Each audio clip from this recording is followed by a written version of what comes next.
Good evening, ladies and gentlemen. Welcome to Monkey in the Morning. I'm your host, the Ranting Monkey, and I hope you're having a wonderful Saturday. Check that out, guys. I actually knew the day today. It's not that I'm smart or anything. It's just I guessed. How you guys doing? Did you guys have a great Friday? I had a good Friday. Not a wonderful Friday. I slept, actually. I was in bed all day. I had a rather boring Friday. I kept waking up like every hour or so, and it was just so hard to get any kind of sleep. And I almost didn't do this one. I was going to go crawl back in bed, but I don't want to wake up Lady Monkey if that keeps happening. So we'll let her get a little more sleep before I crawl into bed. Man, sounds like your voice has improved. Yeah, not talking for a while helped. Yeah, I got lots of advice on how to take care of it, and I appreciate all of it, guys. Yeah, I just strained it a little bit. It happens. Let's see. You know who had a bad Friday? The president. He had a decidedly bad day yesterday, and it was of his own making. Because Mr. Trump, Donald, you lied, sir. You lied. Oh, God. So we got to go back in time. We got to talk about this stupid shit some more, because of course we do. On Thursday, Donald Trump said that it would be interesting if they could find a way to do something like, using cleaners to inject into people. It's not how he said it. I'm doing it that way so that I can, I think the left will appreciate me saying it that way, because their narrative was Donald Trump told you to ingest every cleaner in your home.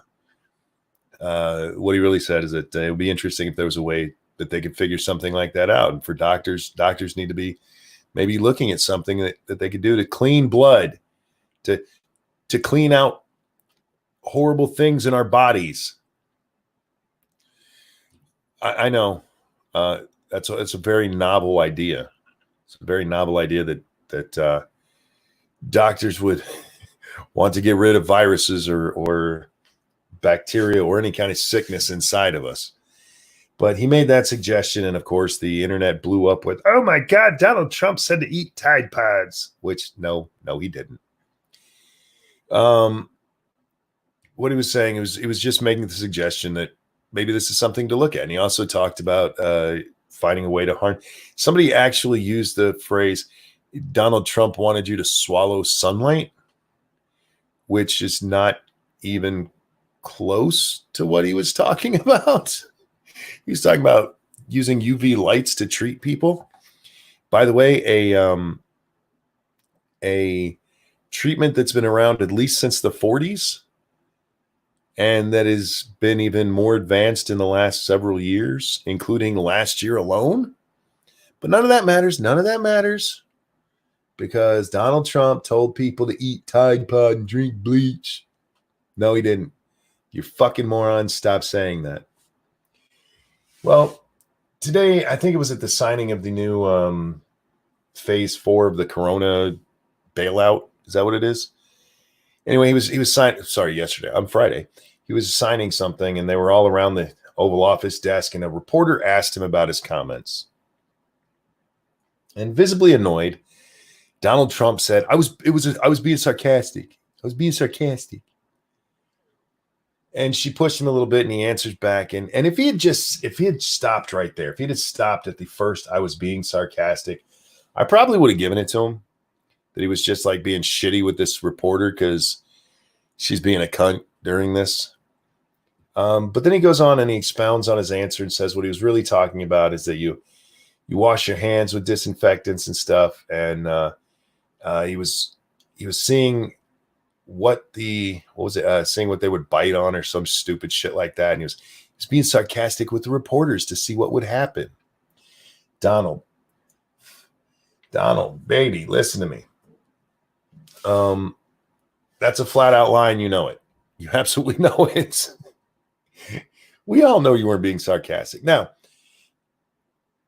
as somebody who often says really ridiculous things, purposefully trying to provoke a comedic reaction in you guys, if he'd come out and said, I was just kind of being facetious about that part, I maybe could have given it to him. If he'd said he was being hypothetical, which is what it sounded like he was being, I could give him that. I was being sarcastic? No, sir. No. You lied. You flat out lied. And you chose a bad time to do it. You chose a bad time to do it because this is at a time where the left has been pushing for a while. We've got to stop him. He just comes out here and lies every day. And apparently there's been some internal deliberations, according to sources familiar with the matter, unnamed, anonymous, shadowy sources who can only speak from, trench coats and fedoras. There's a big move in the White House to get the president to back off on these things. Because if he talks for 2 hours, it just turns into a political thing. Look, there's no doubt some of these have gone on too long. But even if he said he was facetious, they would still claim lying. Well, I don't care about what they claim. I'm talking about what I believe and what I saw. So you go ask them about what they claim. Anyway, you lied here. You lied here. Just let it, you hurt yourself. This was an unforced error. It was an unforced error. Now, lucky for you, it seems most people are still hanging on to the dumbass, he said to eat bleach bullshit, which he didn't. He's not even close to what he said, people. And I wanted to bring that up specifically because this fucking bitch, where's this at? Dr. Brandy X. Lee. She said this. There's been an instant spike in ER visits over the misuse of disinfectants. This is extremely harmful and sad. I am reminded of a delusional prisoner patient who stated about his murder, Trump rule says I can do what I want. A president's words have consequences. Dun, dun, dun. Dun, dun, dun. There has been an immediate spike in ER visits over the misuse of disinfectants. Now,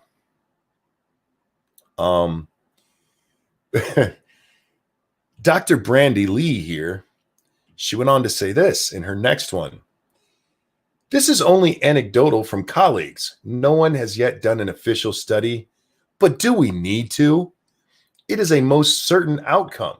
The only question is to what extent and how many. The prisoner patient is a personal case of which I cannot say more because of confidentiality. So, whoa, there's a bunch of stuff to unpack, isn't there? Wait. So there's been an immediate spike, but it's anecdotal from your colleagues?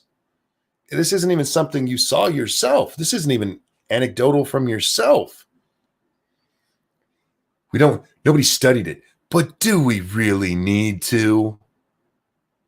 Probably, yeah, if you're going to make a claim like there has been an instant spike in ER visits over it, yeah, and blame it on the president. Because here's the thing.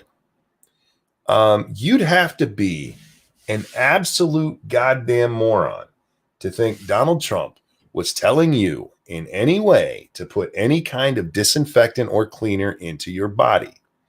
You'd have to be a fucking moron. Like, you shouldn't be at, like, Biden level. Like, you shouldn't be outside without a nurse, without somebody watching over you.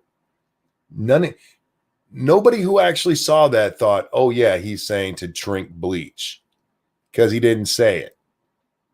You know who has been saying it over and over and over and over and over and over again? Trump's detractors. Trump's detractors. They're the ones who've been saying over and over and over again that the president said this is okay to do. So if the president never said it, and they're doing it because they were told it, who's really to blame if they actually do? Who's really to blame? Is it Trump for not saying it, or all of his detractors who keep running around saying, well, the president said it's okay to do? You're lying about the man. And Miss Brandy Lee, if you're that worried, you should be chastising the people who are repeating that false claim. That false fucking claim. Faithless says that one lady murdering her husband has started a trend of blaming Trump for anything tangential to anything he says. I don't know that started it, but it certainly helped with the COVID thing, hasn't it? Because that for what Faithless is talking there, and I do have to say, allegedly, I'm the one making the allegation. Apparently, Faithless is on board with this as well. I think that woman who gave her husband chloroquine fish tank cleaner offed him on purpose. I think that she took a much smaller dose so that she would only get sick, so she could kill him and be like, yeah, it was the president's fault. Now, again, I have no definitive proof of that. We have her being an abusive wife, which that's in her court records. We have her repeatedly trying to leave this man, excuse me, and her psychological issues that are of note that have been out there in the media. Faith said I called it murder within the first 10 seconds of starting the story, right? It's not that hard. Look, if you watch any murder porn, do you guys know what murder porn is? Those shows like Snapped. If you watch any of that stuff, your first thought should have been, oh, she killed him. Now, I will say, Faithless, I was not there immediately. It took me about 10 minutes before I was like, wait a minute. But yeah, rumor has it she was arrested. That would be interesting. But anyway, in that case, they're like, Donald Trump told her to take it. It's funny how that case changed over the life of about a week that it was actually in the news at all. Because originally she came out and she said that she took it because Donald Trump told her to. And then she goes on to say, no, she took it because she read that it was effective and good, which would be weird for that to be related to anything Donald Trump said, because in the news, as soon as he mentioned chloroquine, they all just like, this is going to kill you. And then she went on to say that she read that China had said good things about it. Yeah. And then they pushed her away, like, yeah, you don't get to talk anymore. You're gonna make us look bad for believing you. And now you have these idiots who are supposedly, according to Miss Brandy Lee here, drinking Lysol, I guess, which don't do that. There's no indication that the president said that would be a good idea. And I'm only going by his words. But if somebody has something better, I'd love to hear it. He never said that it was a good idea. He never said to even do it. In fact, even in talking about that, I cannot stress this enough. At the end, in a part that they are cutting out of all of the quotes of this, is him talking about doctors doing things. Trump isn't listening to science, as he says, listen to doctors. That son of a bitch. But he pulls his sarcasm line today and got roasted for it, rightfully so. And so then it comes time for the White House briefing today, and oh my goodness, it was incredibly short. It was 22 minutes, I believe, was the running time on that. And Trump spoke for 5 or 6 of that total. It was mostly Pence. Trump talked a little bit at the beginning, and then just kind of the end. So yeah, it's been an interesting day in the White House. So yeah, the president had kind of a bad day. Here's another one, but along, since we're still on this Mr. Cleaning Yourself. In response to old Brandy Lee, this woman named Tammy RN, who goes by Sazzygram3 over there on the Twitter machine. A patient in our ER gave himself a bleach enema. He's being treated for external and internal chemical burns and receiving a psych consult. He said the president said it kills coronavirus. The president said a bleach enema kills the coronavirus. Did he? I'm gonna need a quote on that one, Tammy. I'm gonna need a quote. She goes on to say, I'm not violating anyone's privacy here because I'm retired from this hospital, and this came from a friend working there.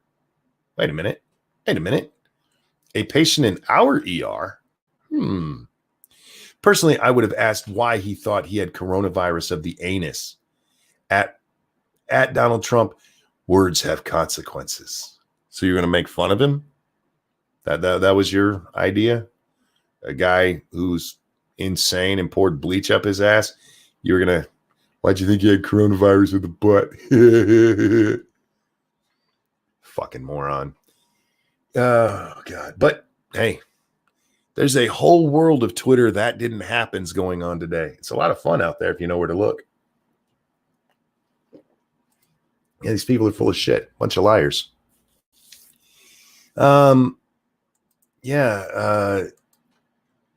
Another great one today. Joe Biden actually had the balls to tweet out, I can't believe I have to say this, but please don't drink bleach. Yes, that's exactly what Trump said. Drink bleach, you fucking asshole. You had people like, was it the Lysol company came out, don't drink bleach, don't use our products like this. And you had the CDC come out, yeah, don't drink bleach. Nobody, how about this? How about the president didn't say to drink bleach because it's a really fucking stupid thing to do? How about that? No? Oh, no, we can't make it sound as though Trump didn't say that, because there's no reason for that. You got to make it sound like he was trying to kill people. And as I said yesterday, guys, you do realize this isn't about Trump killing people right now, right? It has nothing to do with Trump killing people. This is blaming the virus on him.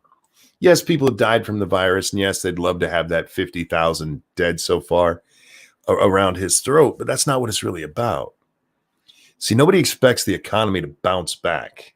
Not to where it was, not even to close it to where it was.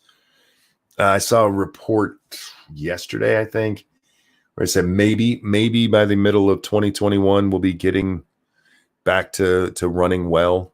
Thank you, Havoc. A bleach enema, Darwinism at its fucking finest. Indeed, right? But they want to make sure that everybody knows that the virus itself is Trump's fault.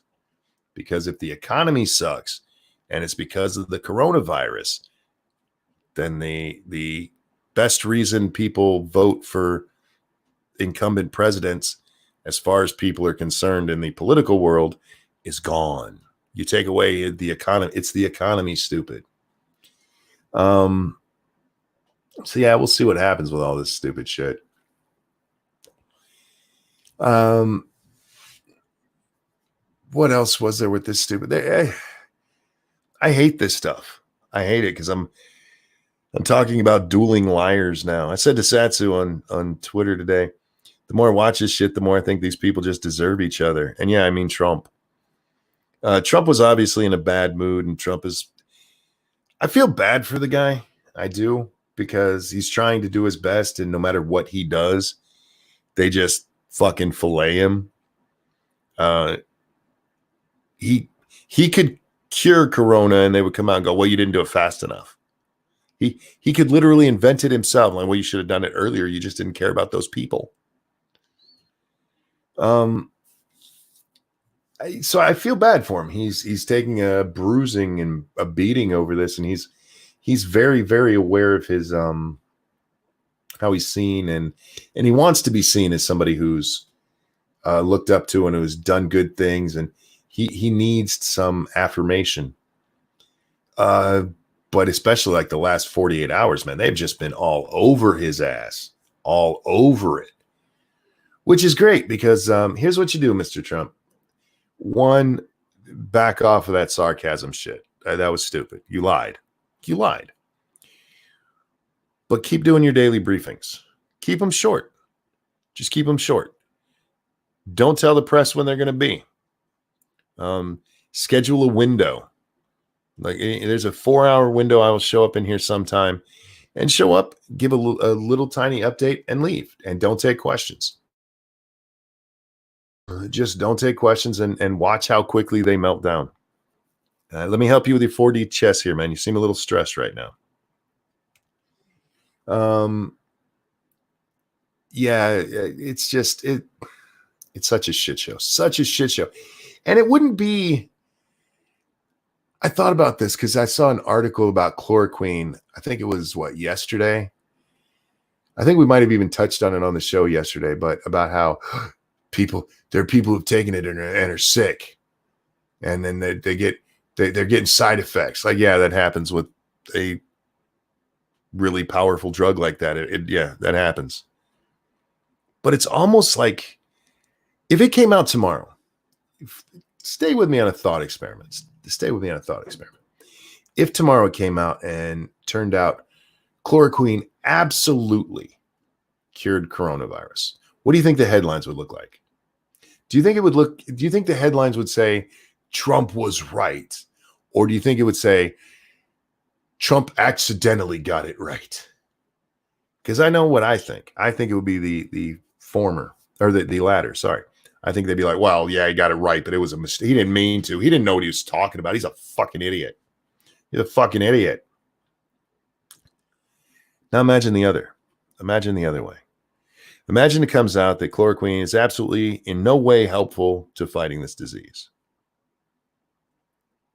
When that headline comes out, if that happens to be the case, you are going to have people cheering it. Absolutely cheering it. They will be out there. We told you he kept pushing this and it did nothing. At which point you're cheering that they couldn't keep people alive. That's where you are in your hatred of Donald Trump. That you're really to the point where you would cheer on people dying because it makes a point for you. Killing people to own the right. That's a sick place to be, you fucking weirdos. It's a sick place for you to be in your head. Man. Anyhow. You guys, man. Oh, my skin is on fire. Wish there was something for this. Oh, man. Oh, look, a CNN article just 29 minutes ago. Coronavirus patients who took hydrochloroquine with or without the antibiotic azithromycin were no more likely to survive their infections than those who did not, according to a study sponsored by the New York State Department of Health. Well, there you go. Pat yourself on the back. Pat yourself. There you go, liberals. You can go be happy. Trump got excited about a drug that some studies showed might help. And instead, people died instead. Yet you opened with Trump hate. No, I opened with Trump honesty. Trump lied. There's no getting away with that.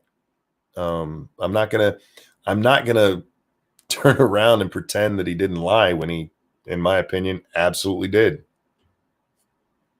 You can call it Trump hate all you want. I call it being honest. And it's what I try to do with myself and my analysis of the news.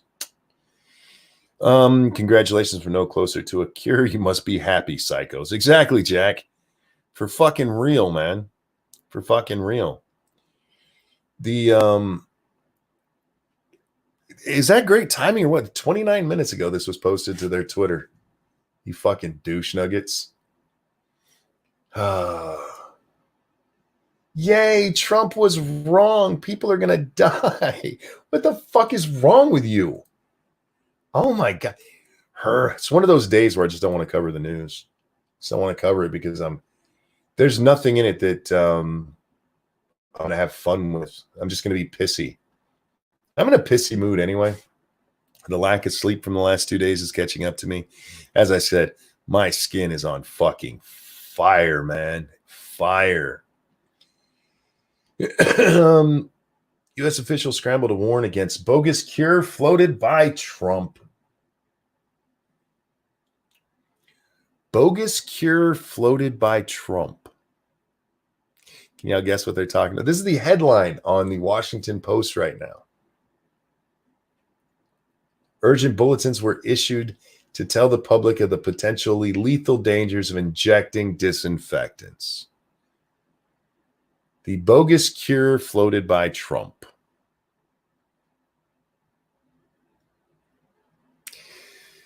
It's not what he said, you lying pieces of shit. And you know what? I know there's going to be some liberal out there. Well, yeah, you were mad at you called him a liar one time and then you ripped into everybody else. I want y'all to listen to the difference here. I think Donald Trump was pissy that he was getting shit and that people were making fun of him. And he was trying to look for a way out instead of just going, yeah, I was being hypothetical. I thought this might, I don't know if he knows the word hypothetical. Maybe that's the problem. But instead, he went with a lie. Now, all the people out there who are telling the world that Donald Trump said it's okay to ingest or in some way put disinfectant in your body, these people are going to get people hurt. These folks are going, oh, well, Donald Trump says it's okay. I guess I'll do it. I don't trust this news media. And you shouldn't trust the news media because they're lying. Now, the smart thing to do there would be, wait, did Donald Trump say to do that? No, he didn't. But they're the ones who are spreading this like it's a cure. Donald Trump never. Bogus cure floated by Trump. What the fuck are you talking about?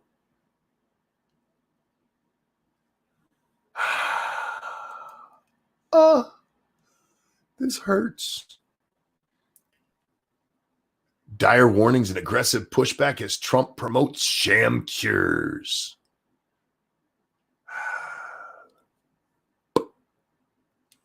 I can't. I'm gonna have to go find the fucking New York Post or something else to talk about today because, oh my God. Oh man. I can't take it. I can't.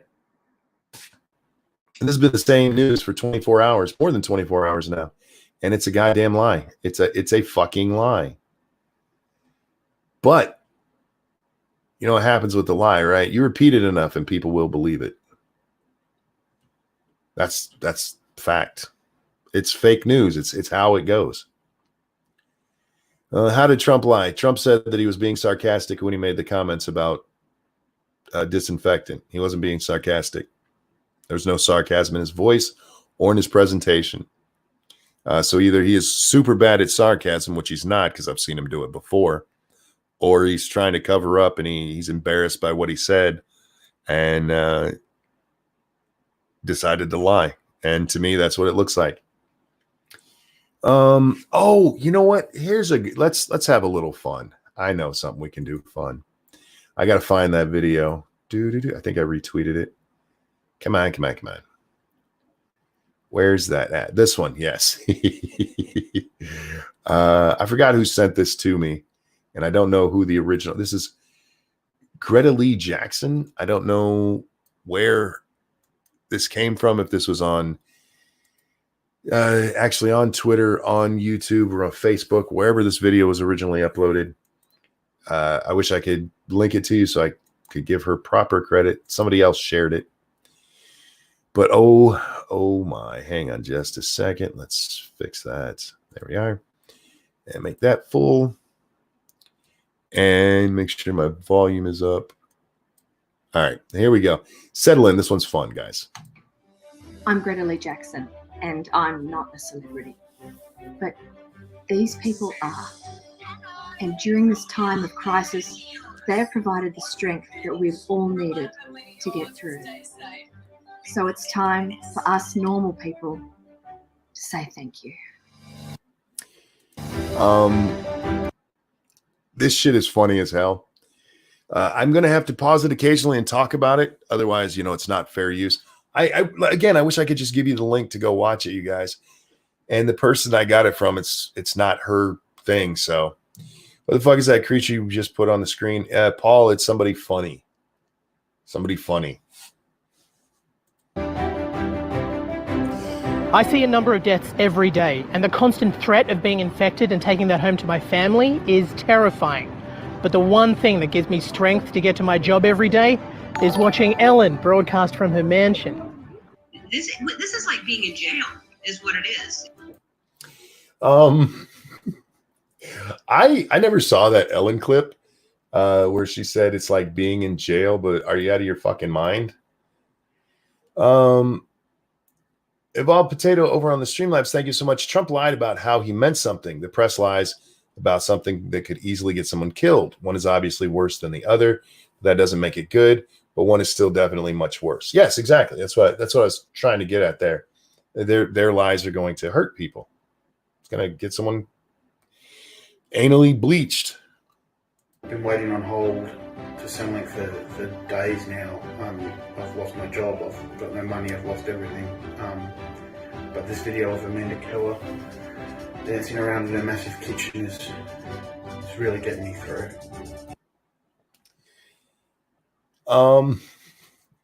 This fucking shit is killing me. I hope you guys are liking this. A gay man loves Ellen. What a surprise. I think you guys are missing the whole thing here.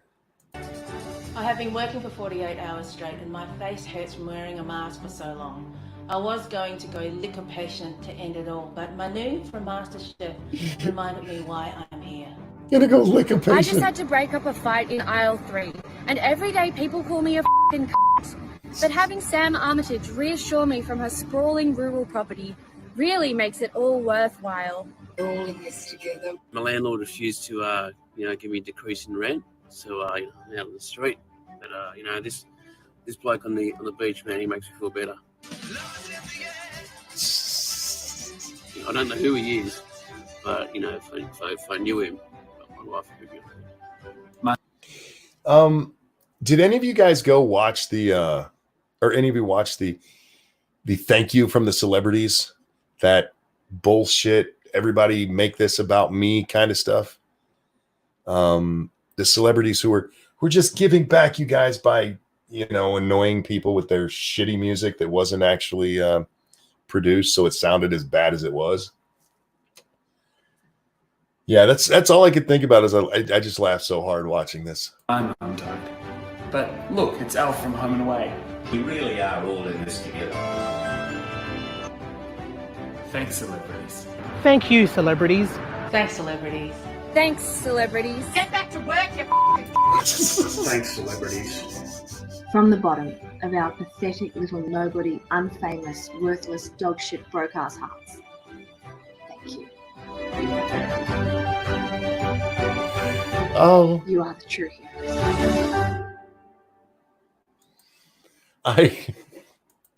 Oh my God. Can you stick a link in the video chat, please? Yeah, I'll do the one that's from, like I said, I wish I could give wherever that's originally from the true credit, but here's where I got it. And I think I want to say it was Massive who sent that to me, but don't quote me on that. Somebody sent that for me to see. I laughed so fucking. It was wonderful, fucking wonderful. Because, oh man, those poor celebrities sitting at home, those motherfuckers, man.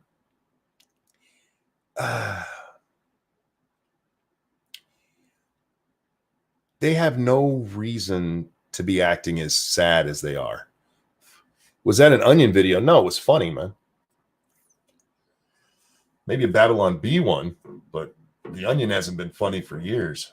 They wouldn't know comedy if it bit them in their ass. Sorry. I'm still so salty over them losing their humor. They used to be really funny.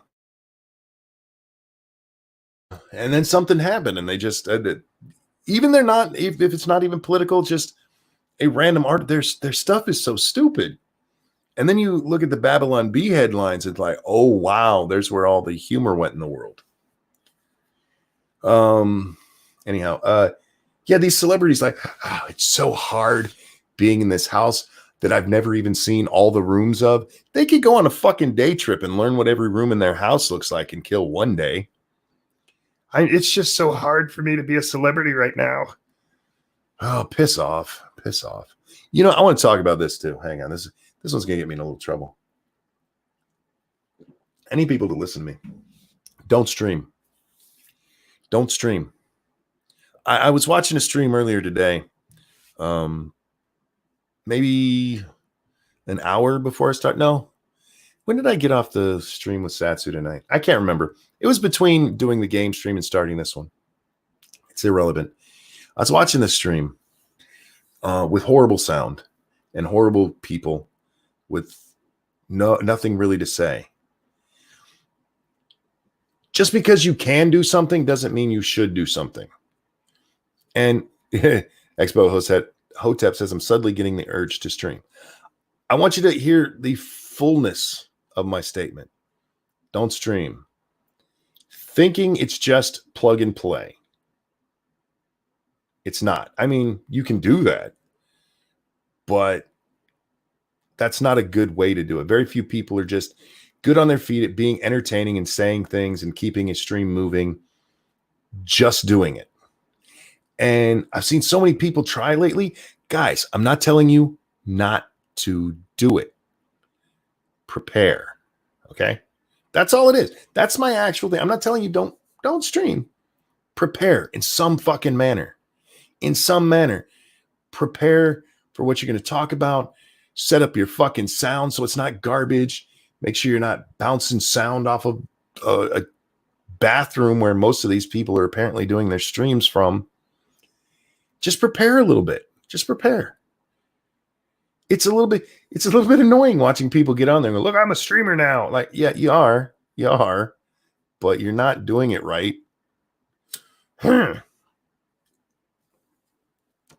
You said the words don't stream. Yes, I did. And I said that in that way specifically. I was trying to set up the press. I was being sarcastic. No, it's not that I don't want people to stream. I really do. I go looking for streams and I've been watching a lot of ones I'd never watch. Just catching random things here and there and finding out, so-and-so streaming. Oh, it's a small stream. And a lot of them are really interesting. And a lot of them are trash. And it's not that they're bad people. It's that they think it's plug and play. And I take that kind of as a compliment. And I think any real streamer should, because we make it look easy. But that's not the case. Yeah, because the most unprofessional monkey says, hey, I am what I am. Hey, if you find me boring, dude, turn it off. Prepare, but that would make us better than millionaire late night hosts. I just fucking loved his statement. Was that Seth Meyers? Is that his name? He, you YouTubers are really showing us up right now. We show you up every day, you fucking cunt. Every day. I don't have a team of writers feeding me bad jokes about the president and then a celebrity to sit on the panel for 15 minutes and giggle at my crappy jokes, man. Oh, I love you too, Gore. Just fucking with you, man. I know you're just fucking around, man. I'm in a bad mood. I'm not in that bad of a mood. See, this is why I do this too. It makes me happy. You're more professional than John Oliver. Well, I don't hate John Oliver. I think he's a liar, but he's funny about lying. He tells funny jokes. He's one of the few who came out of the Daily Show in the Jon Stewart era who is actually funny, or at least has stayed so on his own program. People like Samantha Bee and even I know some people like Colbert, but I don't find him funny at all. Most of them suck, and they show that they need a giant, good writing team with them. And there's nothing wrong with needing a writing team, but they got so overhyped because of Jon Stewart. Jon Stewart made that show so well. They're so good. And yeah, they just, well, let's give them a show. They used to work for Jon Stewart. And I don't know how Samantha Bees is still on the air. Do you guys know that, like, if there's a retarded door greeter at Walmart, the state is typically paying for them? I have a feeling that's going on with whatever company Samantha Bee works for. Is it that news station that they're actually getting a state grant to pay her salary? Because she's not funny. I mean, even when she tries to be, she's not funny. Ramen says Stewart and Colbert were funny. Colbert has good delivery, but I think it depends on the writing. I've never seen Colbert only on his own. I've seen Stewart on his own because he's done his own stand-up before. Stand-up written by him. Colbert has great delivery. He would be a decent actor. But Colbert was good on the Colbert Report. I thought the Colbert Report was like a sad bastardization of the Daily Show.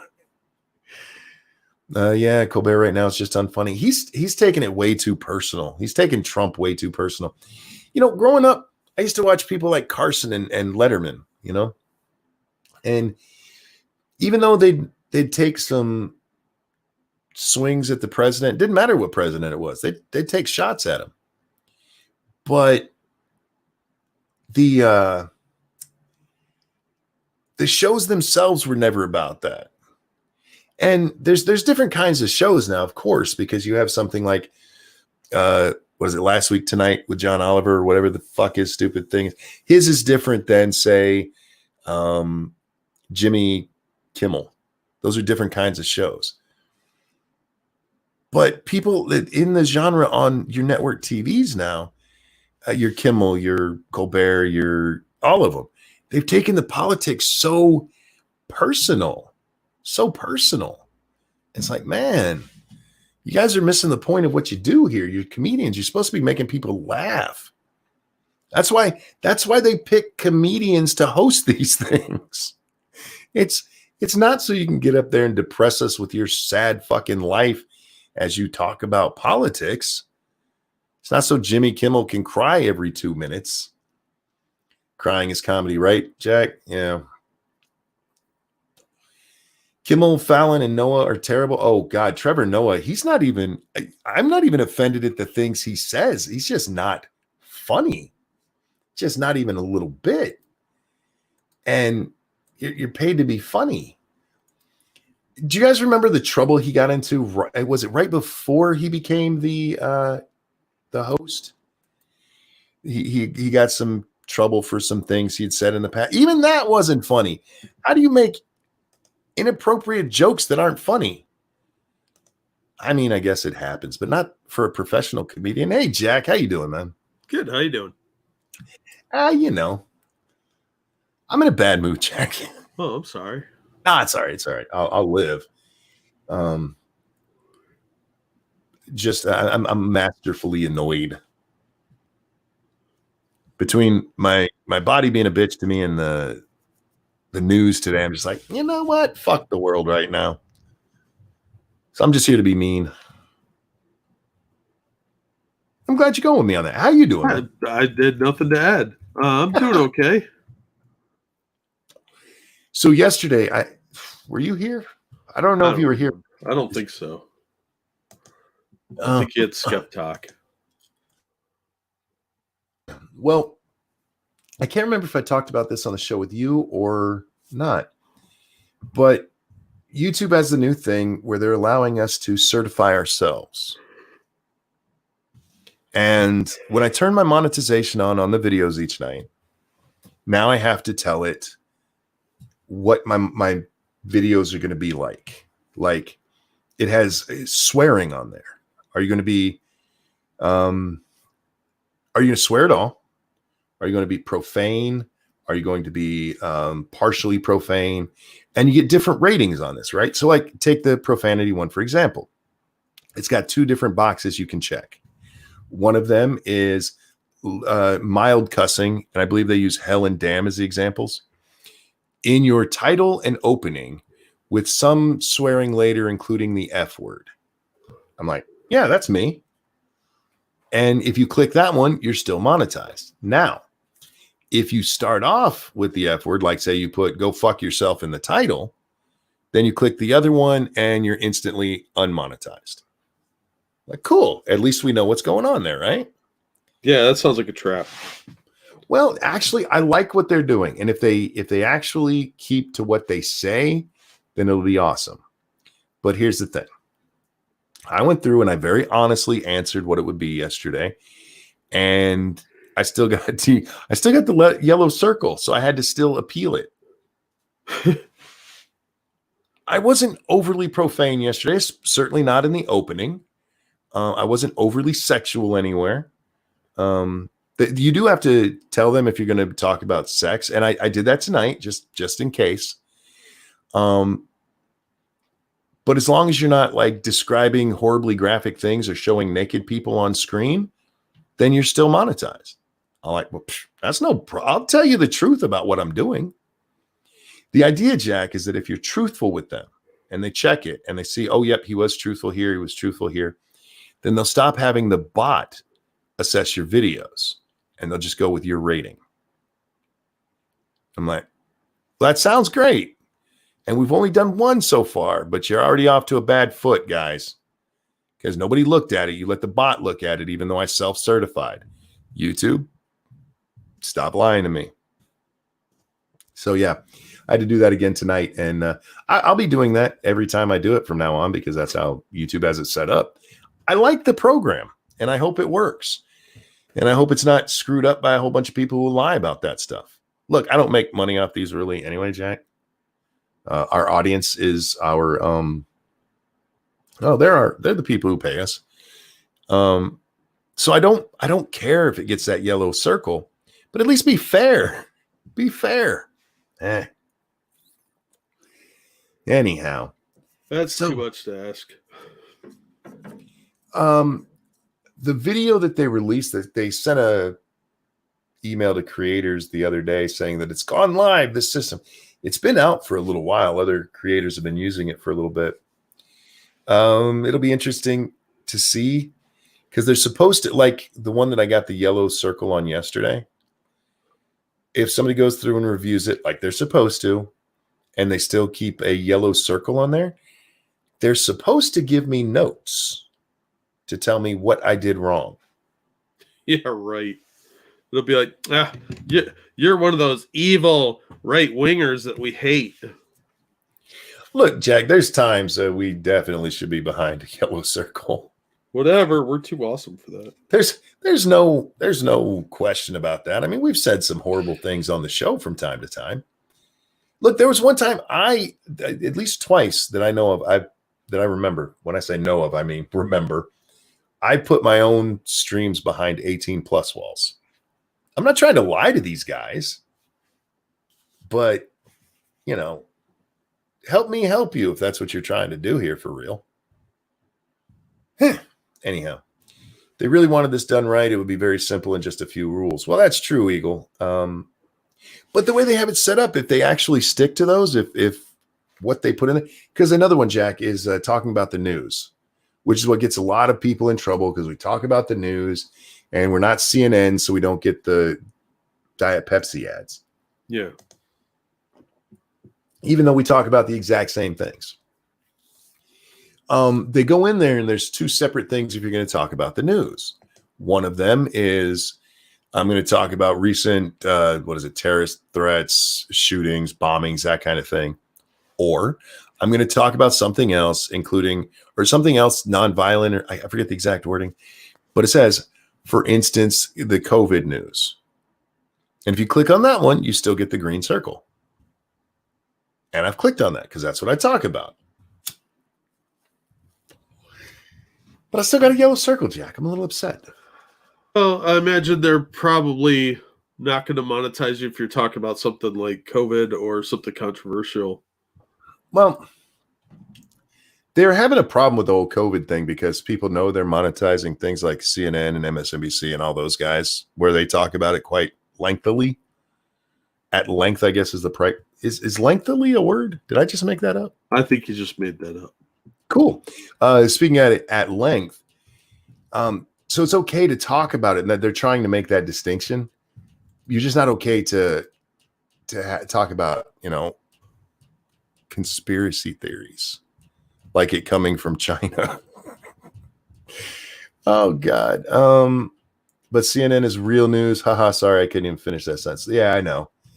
Hey, look, they are the real reporters. I'm just a streamer, Jack. So again, I'll put my record against theirs any day of the week. Twice on Sunday. How about that? Yeah, CNN is wrong all the time, and they're disingenuous liars more often than not. So yeah, not just wrong, lie a lot. Just outright lie. Well, here, Jack, this is the current headline on both the Washington Post and the New York Times. They're slightly different, but U.S. officials scramble to warn against bogus cure floated by Trump. It goes on to say urgent bulletins were issued to tell people the potential dangers of injecting disinfectants. The cure floated by Trump. He didn't say that. No, he didn't. But that's the Washington Post. Over on the New York Times, they say dire warnings and aggressive pushback as Trump promotes sham cures. It's almost as though there's a letter that goes out that tells these guys what they're supposed to put on their headlines. Hey, guys, we all need to say the same thing. And in both cases, they're lying. They are considered real news, authoritative news sources. Well, that's the way mentally ill people see it. You spin that in the direction their crazy takes, and they agree with it. So obviously that's legit. Fuck. I don't know if it's even that. All I know is it's fucking morons, and that they get to say whatever they want, and the rest of us have to walk on eggshells. Well, they get to push their agenda, and everybody makes money on that, except people like us who are not being a complete disingenuous douchebags. Peter says cure is a bogus word. There are only treatments. Even if there was a cure, he didn't talk about a cure. He didn't even fucking say the word cure. No. Oh man. I'm a little down on the news today, Jack. Yeah, I get it. I mean, the news has been pretty garbage last couple of weeks.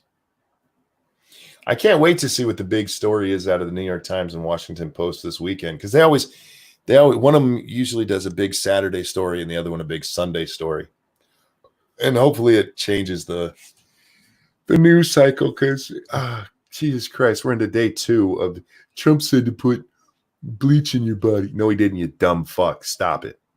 Just stop it. Anyhow, I'm done whining, I think, Jack. I'm never done whining. It's the only thing that keeps me sane. Here's a great thing going on. So we've heard, we're going to talk about it a little more. I can't help it. Donald Trump walks out of the coronavirus briefing after 22 minutes and refuses to take questions. The people have been bitching for a month now that Donald Trump is getting too much free time and that he's getting 2-hour shows a day. Now he's not answering questions. Well, he's not answering questions from CNN. If I was him, this is how I would do all of them from now on. Just to be a dick. Like, and come out, give the update, and leave. Be like, fuck you. How dare you? Look, by all means, report on what he says, but be honest about it. And they've been lying pretty harshly for like two days in a row now. They've been lying for 5 years now. That is true as well. But they found their golden ticket, Jack, because he said, inject into the veins. Jokingly, yeah. Just saw a commercial, Monk getting paid. Not exactly, but I'm glad there was a commercial. If you are interested in me or Jack getting paid, please, by all means, hit the Streamlabs, because we're both broke and YouTube doesn't pay for shit. Yeah, and we can't go outside. Yeah. There's Corona out there. My governor locked the state down for another 2 weeks, Jack. I saw that. Here's the funny part about this. She lifted all of the restrictions that got her so much shit last time. And if she had just done that originally, stayed away from those stupid ass fucking restrictions, she probably wouldn't have gotten any pushback. Yeah. There'd have been a collective groan as everybody went, oh God.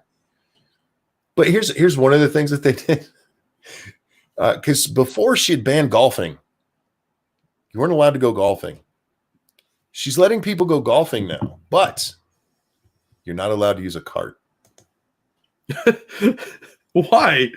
Too many people I don't know. in it? Just say me like, look, 1 occupant per golf cart. That's all you got to do.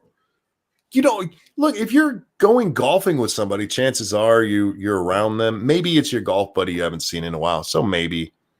And yeah, a golf cart, if you've ever been in one, guys, you sit pretty close together. Yeah. So yeah, you know what? One per cart. I could even go with that, Jack. But you can't use a golf cart? That's fucking stupid. Faithless made a good point. No caddy would make more sense. It absolutely would. Yeah, I mean, golf is kind of like a solitary sport, if you could call it a sport. Golf. It's an activity. It's an activity. You can call it an activity. Yeah. Yeah, I don't see where this helps anyone. Like, why don't you just leave the golf carts closed and let people go to their other properties and maybe the park? Oh, they're allowed to go to their other properties now, but they're discouraged from doing so. So it's no longer illegal in Michigan to travel between your own homes. What was the other thing that she'd done? Oh, you can buy seeds and stuff from garden centers again. But if you go into a enclosed building, you have to have a mask on. Yeah, we got the mask thing in a lot of places around here, so not surprised by that one. Yeah. That's a small one. I mean, any strip of cloth will work for the most part. So the weird thing about that is that there's, as long as you're medically able to do so. That's the wording. Thank you, Dragon Mage, who says, have you seen Bering's video on Moo 2? No, I haven't seen it. I know what that's the one he just did on the Quinn couple, whatever they call themselves. The fat bitch and the four guys and the guy. Oh. Yeah. Yeah. I know he has a video out, and I'm thinking that's the one you're talking about, but no, I haven't seen it yet. Ramen says it's hard to breathe with a mask. I don't like wearing masks on my face. I hate them, but yeah, I don't either. I want to try something, Jack. I want to go out into public just wearing one of my wife's bras wrapped around my head. I've seen some pretty weird masks. I mean, do a search online. You'll find people wearing like plastic bags on their face. And there was one guy with like a water bottle. Did you see the dude at the Walmart dressed like a fucking astronaut?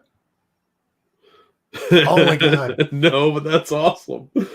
Shit, I got to see it's even better than you imagine, Jack. Oh my God. Let me see if I can find that. It was on my timeline not long ago, so hopefully it hasn't popped off of there. See, a few years back, I had the chance to buy a full-on hazmat suit, like one of the big yellow garbage bag looking things. And yeah. I regret to my dying breath not buying that when I had the chance. All right, this is the perfect time for it. You can scare the shit out of people with that. Look at this guy. Yeah. Oh, that's awesome. Oh man, he does not have a flattering body type for the 1950s space explorer look. No, from the side he looks like a potato in aluminum foil. Yeah, he looks like a Sontaran from Doctor Who. Makes his neck look really long in that second one, doesn't it? Yeah. Maybe he does have like a giraffe neck. But he's got his visor flipped up. That's not a good idea. No. Well, he probably has to breathe in his own funk if he has it down. He should explore a treadmill. Good one, Gutsky. Yeah, what was this? The Walmartian spotted in Jersey. Walmartian. Oh, Walmartian. I like that. Yeah, that's awesome. No, around here you just have to have like a bandana or something over your mouth in case you cough. Yeah. I don't know how defined our masks are. But my aunt is apparently making some and sending them. She'd put out a call for people to send her fabric so she could make masks for people. And a lot of people wanted them, but way more donated fabric. So she has a shit ton of fabric sitting around. Nice. And yeah, so she's making some for us, which is cool. Oh, that's cool.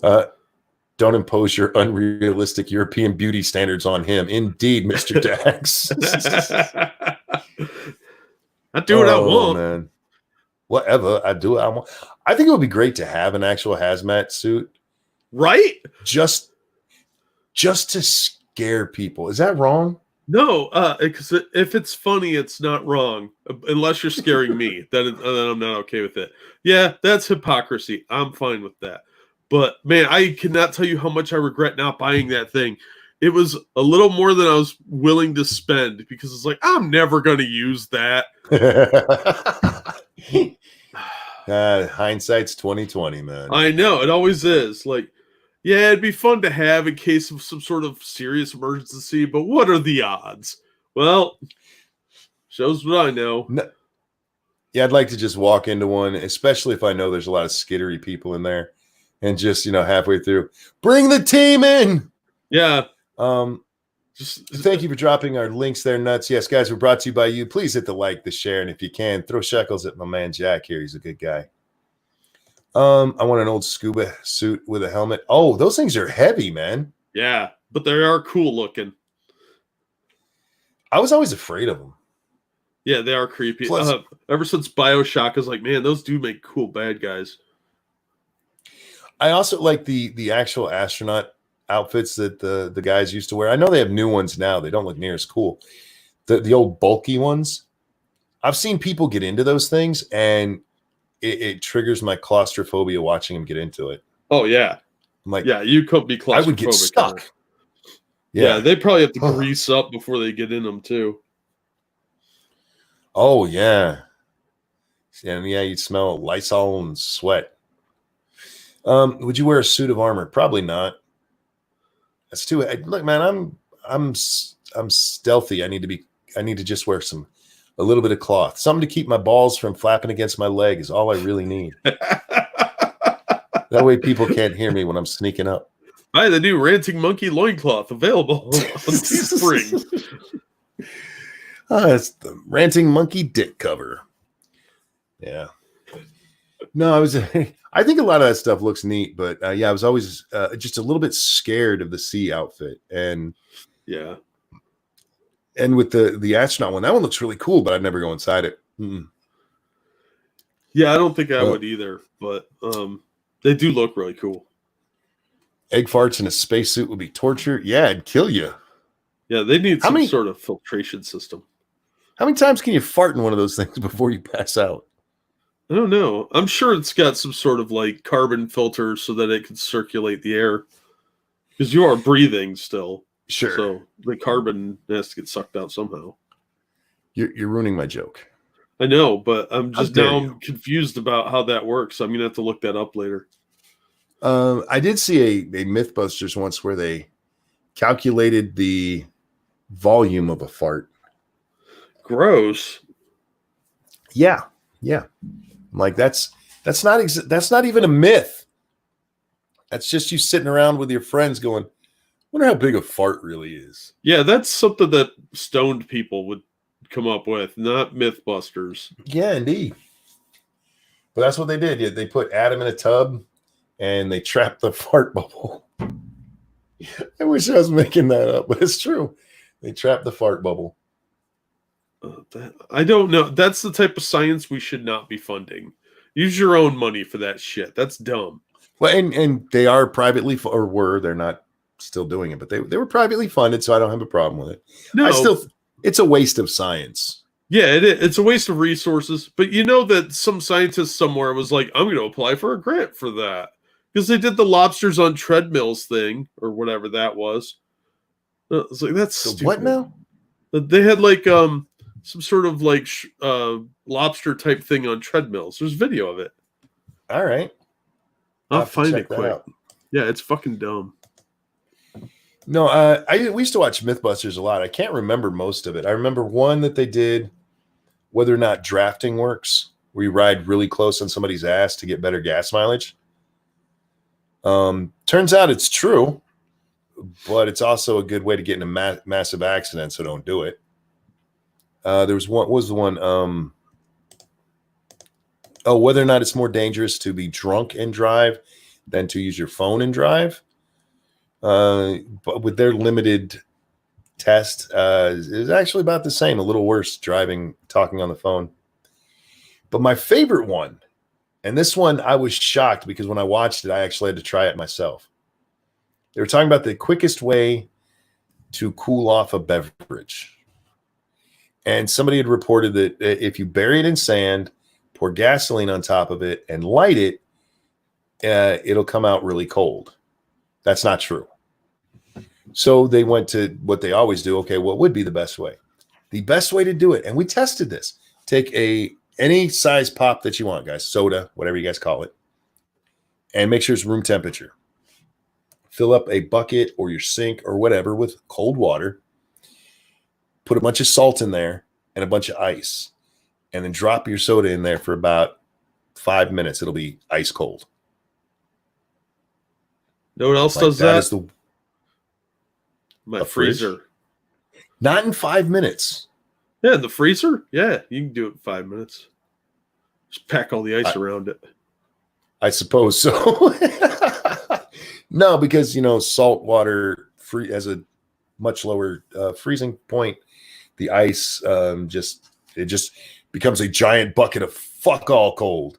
Yeah, I mean, I get it, but that seems like a lot of extra work to get a cold drink. Like, just put it in the freezer for a few minutes and then try not to forget about it because it will backfire horribly. Well, again, they were looking for the quickest way to do it. And that's a science experiment. That's a Mr. Wizard kind of science experiment that I can appreciate. Again, Mr. Wizard, man, he broke my heart one day, Jack. Yeah. Mr. Wizard told us on the beginning of his show one day, I'm going to show you how to lift a car with one hand. I was like, yes! Oh, that was a lie. That clickbaity motherfucker. Wasn't that show from like the 70s? What are you doing clickbaiting in the 70s, you dick? Yeah, what he meant was you push a jack with your one hand and it'll lift a car. Like, you're an asshole. You're an absolute asshole. If you put a bottle or can in a little bucket of ice and spin it around, you'll get it cold in under 5 minutes. Yeah, you guys doing everything the complicated way. Just wait the extra couple minutes. I mean, seriously, put it in your freezer for a few minutes, and then you can watch some TV while you're waiting. Well, getting a bucket, putting ice and water and salt. Fuck that, man. That's like way too much work. Again, I feel like you're missing the science part of this, the fun part. Yeah, you say fun. I say lots of work. Well, it's a neat experiment to try. It is. I tried it.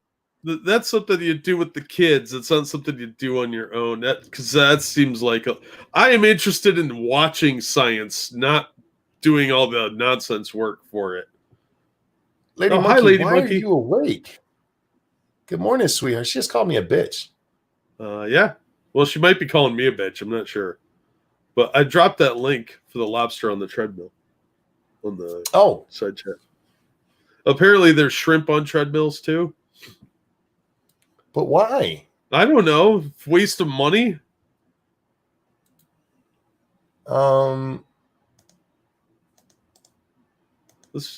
There's like scientific. Okay, I got to shut this music off. There we go. Are they holding it in place? No, it's running on a treadmill. All right. But what? Okay. What's forcing it to do it though? Why isn't it just going, fuck this, I'm gonna fall off the back? It's probably confined in there enough that it can't do anything. Like there's no back, there's no room for it to maneuver. That's what I'm assuming. Faith wants me to share. Hang on a second. Let me get the video back up here. Sometimes we look at these things and I don't think. I apologize. Jack, can you drop the link into the chat too? Yeah, I did a couple times. Oh, okay. This one, right? Yeah. Let me make sure that fucking sound is off because that music is garbage. Yeah. Holy crap. There you go. Apparently, this was the College of Charleston, maybe. I think that's where this one's from. What's the point? I don't measure. See, look. With the Mythbusters, they're trying to make entertaining stuff that'll keep people watching. Oh. These are actual scientists here. Yeah, this is University of New Hampshire. They're measuring the heart rate. Why? I don't know. Is there a problem with these fucking roaches? We need to know their weaknesses in case they decide to come on land to try and conquer us. The shrimp one is just like it, just smaller. Oh, wonderful. Yeah, what's the hypothesis? I don't know. That lobsters don't like running in place either. Yeah. I think the hypothesis is how do we get more money out of our tax dollars? Yeah. We need a fund. Yeah. You got two ways these guys get their money, through grants from the government and grants from rich people with nothing better to do with their money. Yeah. And you know what? It's a waste. There's a lot of good science that comes from this, and then there's a lot of this kind of nonsense. Shrimp heart disease is their second biggest killer after fried. Well played, sir. You'll never know when a detail will come handy later. Everything is worth knowing. That's not true. Not everything is worth knowing. And I'll give you an example. The smell of Amy Schumer's vagina. I win. Yeah, that's a good point. She's just a weird looking chick, too. She is. Did my woman answer why she's up? I thought I heard her moving around about an hour ago. And I hope she goes back to sleep. Apparently she didn't. Well, oh man, let's throw another shrimp on the treadmill. Yeah. You guys don't have shrimp down there. You have prawns. In fairness, college should be a place where you can pursue oddities and research. That's not an oddity in research, though. That's a waste of money. Yeah, I'd rather they went ghost hunting. Yeah. Go scare yourselves in an old abandoned building. Yeah, sit around and talk to yourself in the dark for a while. It's a better use of my money than a shrimp on a treadmill or a lobster. It's just I don't get it. But maybe I'm telling you, if giant sea roaches invade us, then okay, maybe that information will come in handy. But until then, probably not. If you knew how it got like that, you'd know how not to end up like her back scan says. I know. It just regular checkups and washing. It doesn't. There's not a secret to how not to have a smelly vagina. It's washing and routine care. And if there's a smell that won't go away, you see a doctor. There you go. You win. Track migration patterns, because if you have a relative speed of travel, you can take guesses as to where they go. That I would give you, because he said that's his guess, except for they had him hooked up to a heart monitor. And that looks like they were checking it for heart disease. Oh man. I had to do a stress test. I've had to do 2 stress tests in my life, Jack.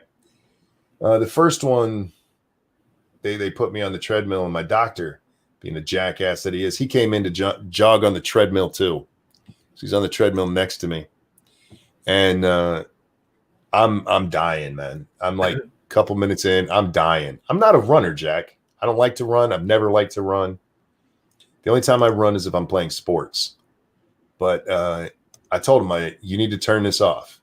So I need to get off it right now. And he goes, no, you can do it a little bit more. And I'm like, turn it off or I'm jumping off and your equipment's coming with me. And I said, okay. And he came over and he turned it off. Now, the second time I got one, this was after I'd been,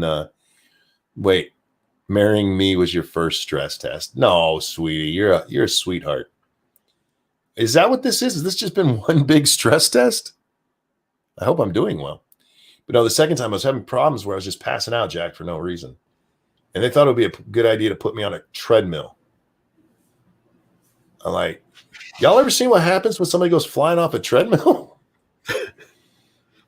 And I did. I passed out on the treadmill just slightly, and I caught myself, and they turned it all off, and they laid me on the bed. And they're okay. We're gonna give you the chemical stress test. Oh my God!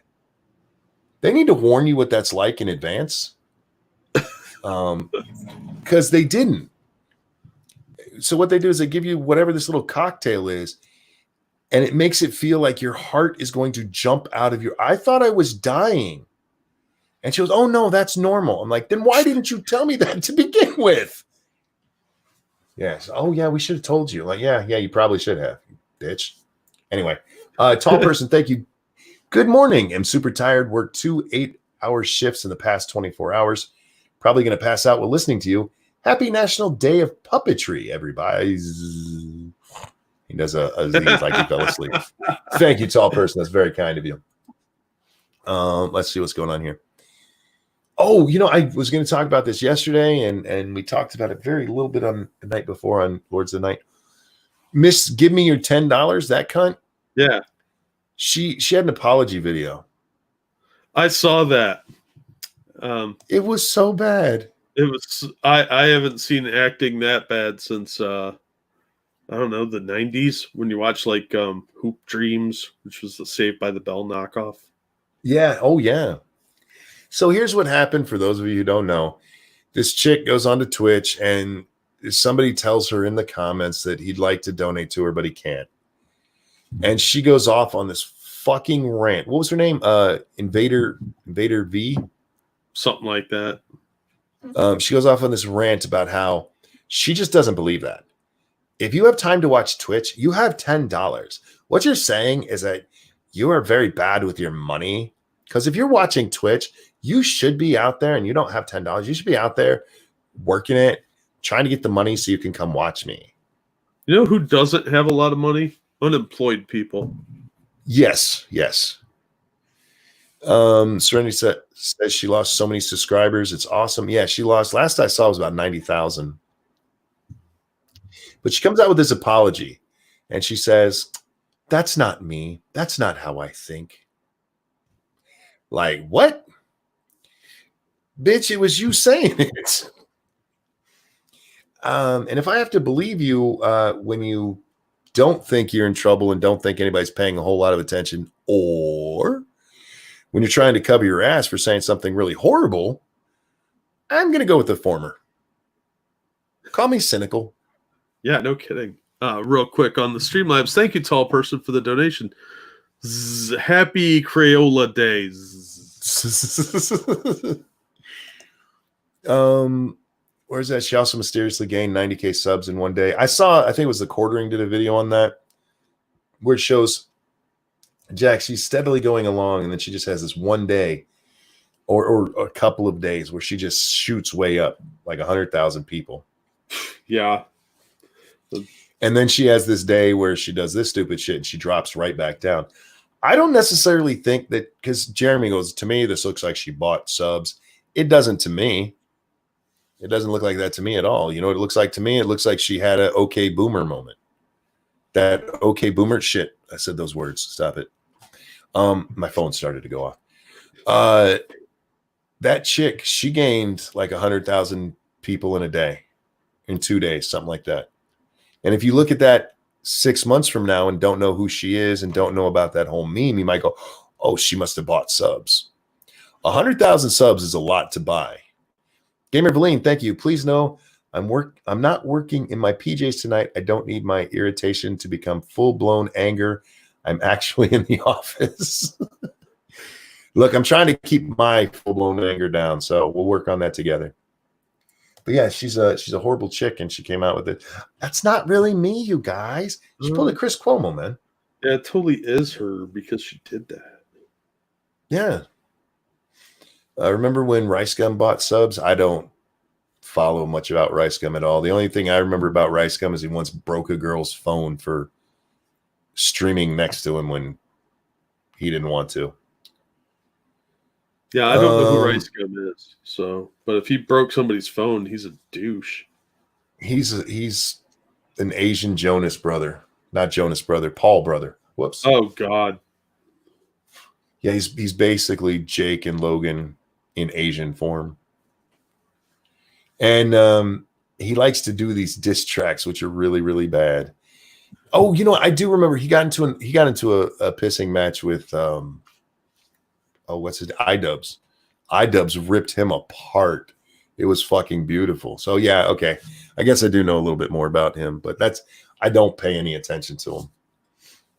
And I couldn't even remember everything that iDubbbz said about him. I just remember that Rice tried to come back at iDubbbz instead of just taking it and leaving it alone, which would be, if iDubbbz makes a video about you, just take it and leave it alone.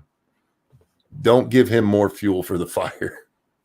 Yeah, that's generally a good idea anyway. Well, that's how you deal with trolls, man. You just ignore them. And look, as somebody who feeds trolls, and I do, that's not me being hypocritical saying that. That's me telling you the smart way to deal with them. Doesn't mean that's how I always deal with them. It's a situational basis for me, Jack. Usually what mood I'm in. Because I think it's okay to feed trolls from time to time. Well, if it's funny. Yeah. Matt asks, but why should we donate anyway? To who? iDubbbz will be forever known as the YouTube simp. Nah, he's a YouTube pimp, man. He bought that lady some titties and put her to work. Monkey feeds the trolls and I feed the chipmunks. She does, man. She feeds chipmunks. That's how they get in your house. No, they live in my garage. Well, that's not as bad, but yeah, it's a detached garage. We have tons of chipmunks around this place.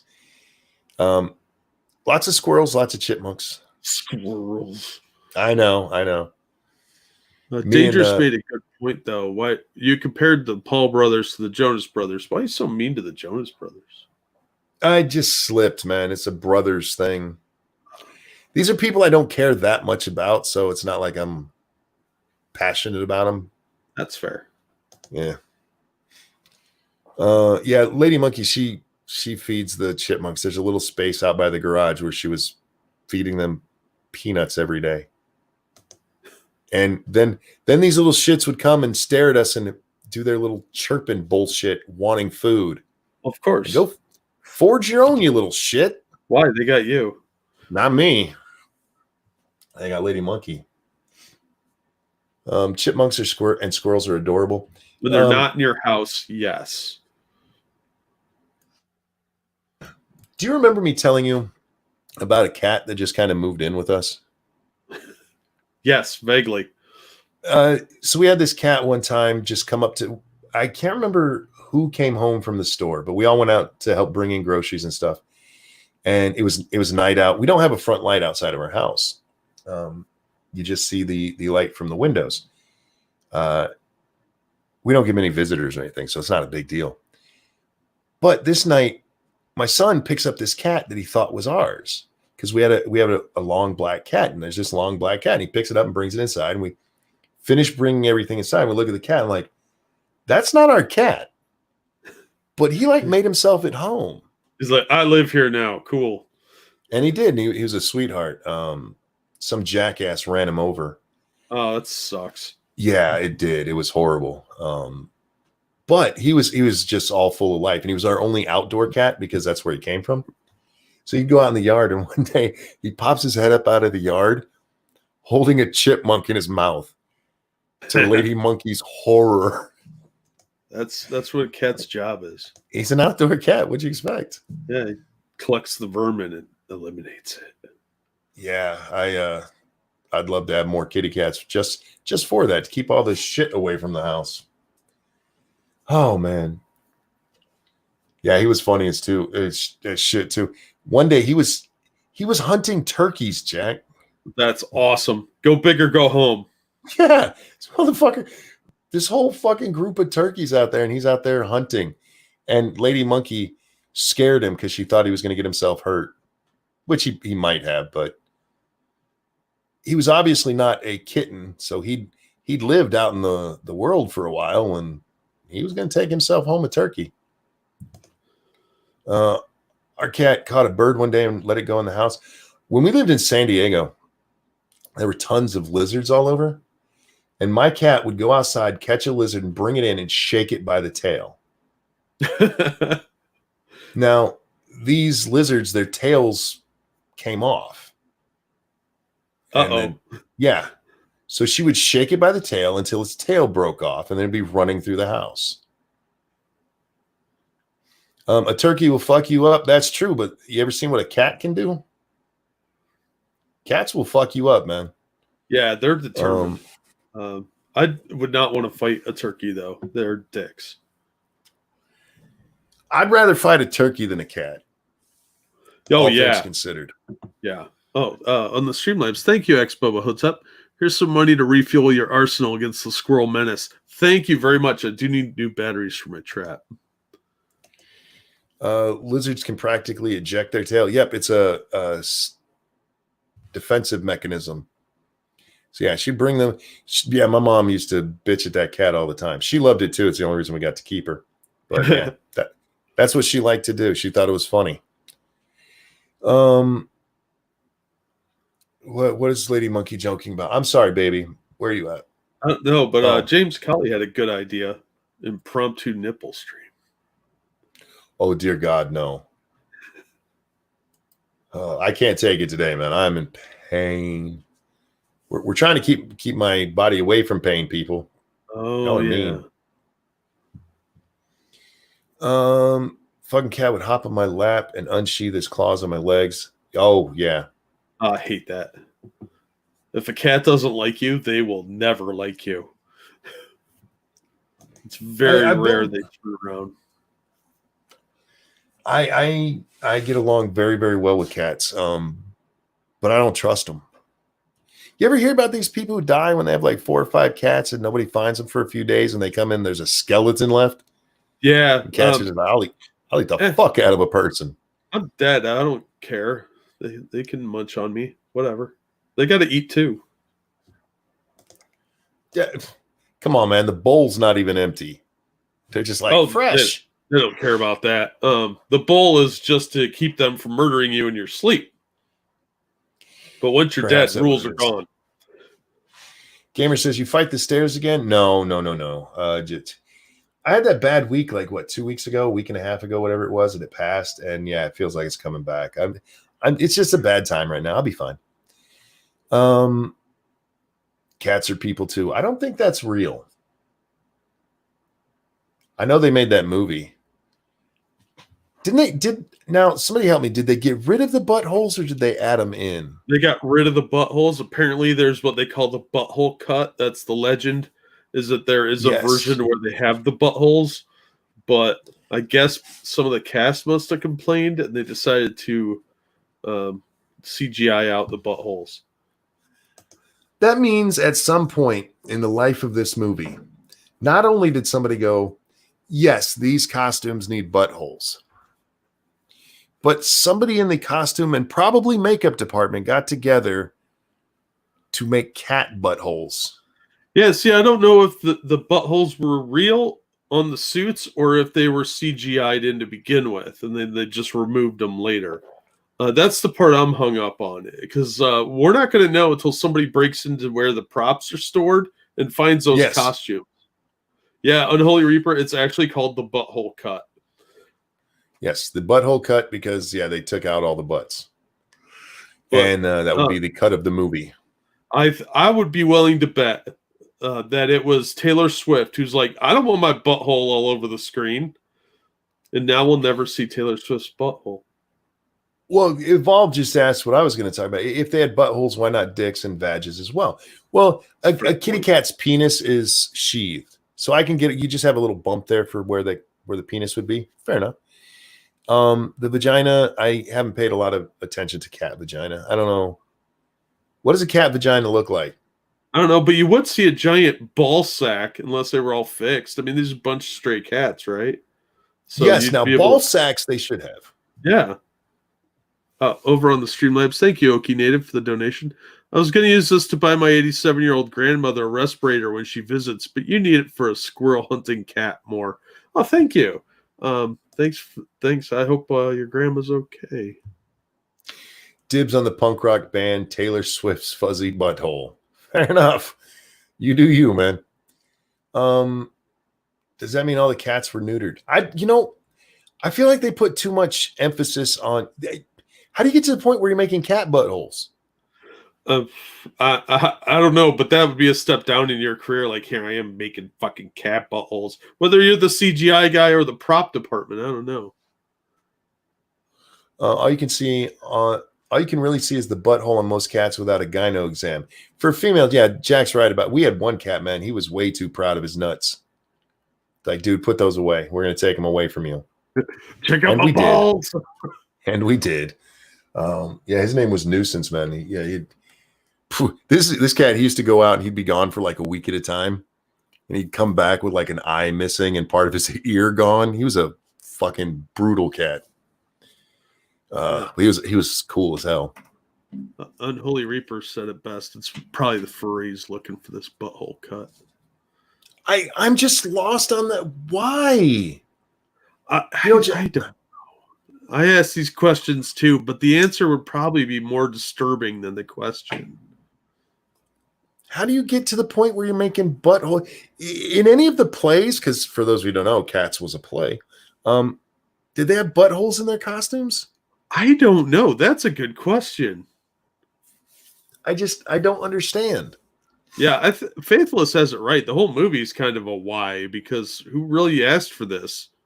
Based on the numbers, nobody. But I don't get that it. Movie. Look, I like musical theater and stuff, so I'd probably like the play Cats. I've never seen it. But I don't want to see that film.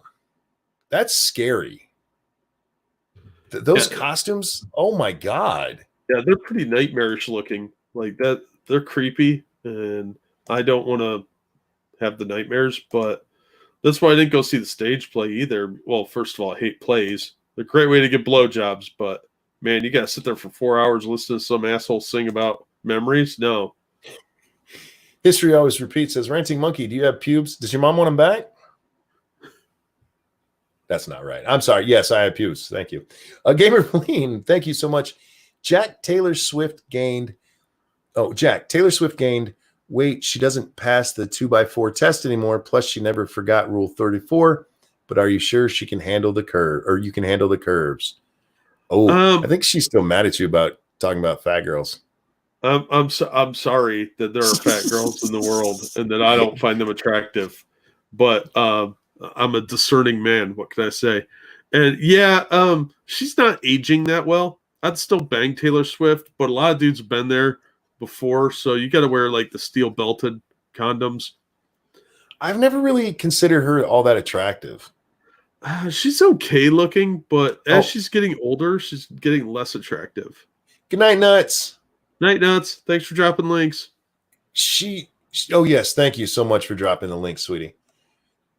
She just seems so vapid, and I'm that's not her music or anything. I actually, some of her music's quite catchy, but anytime I've seen her, she just like there's no one behind the eyes. Like Biden's more coherent. Oh, ouch! That's just mean, dude. And I extended my olive branch on Twitter, Monkey. Oh, I'm sorry. I didn't mean to get involved in anything here. I haven't been checking my Twitters. Did you send him some Asians? That's how you make peace with Jack. Send him Asians, not pictures, actual Asians. Yes. Check the hashtag. I'll check it in a little bit, maybe. But no, there's just something about her where she seems vapid, and I don't like dumb women. And maybe she could be incredibly smart, but yeah, just God damn it, fat chicks are good. Are practice chicks. That's not nice, James. It's not wrong. You guys thanks, Becca, for dropping the links. Yes, thank you, Becca. Anyway, do animals have pubes? Well, humans are animals, so yes. Aha! Weren't expecting me to be correct, were you? I don't know. Do animals have any other animals have more hair around their genitals? I don't spend that much time looking at animal genitals, and by not much time, I mean ever. So go ahead. Oh, I read a good book once. It was really interesting. Oh my God. Thank you, Evil One. It was called the Aquatic Ape Hypothesis. And the idea was that we spent a lot of time in the water, and that's why we have hair where we do and not in other places. Because that it's to keep all our vitals warm. So that's why we actually have pubic hair instead of like more fur. But okay. I mean, I guess. Yeah, I mean, when you get cold, though, man, your body starts just shriveling that up. Yeah, shouldn't we have like more hair on our chest then? I mean, I do because I'm a man, but some of y'all out there are pretty bald. Y'all look like little women. If you if you think about it, though, in like the areas around where most of humans are said to have originated, it's mostly coastal areas and plains. Fair enough. So it's pretty warm out. It's not like humans originated in the Arctic or anything. So you just adapted by taking animal pelts.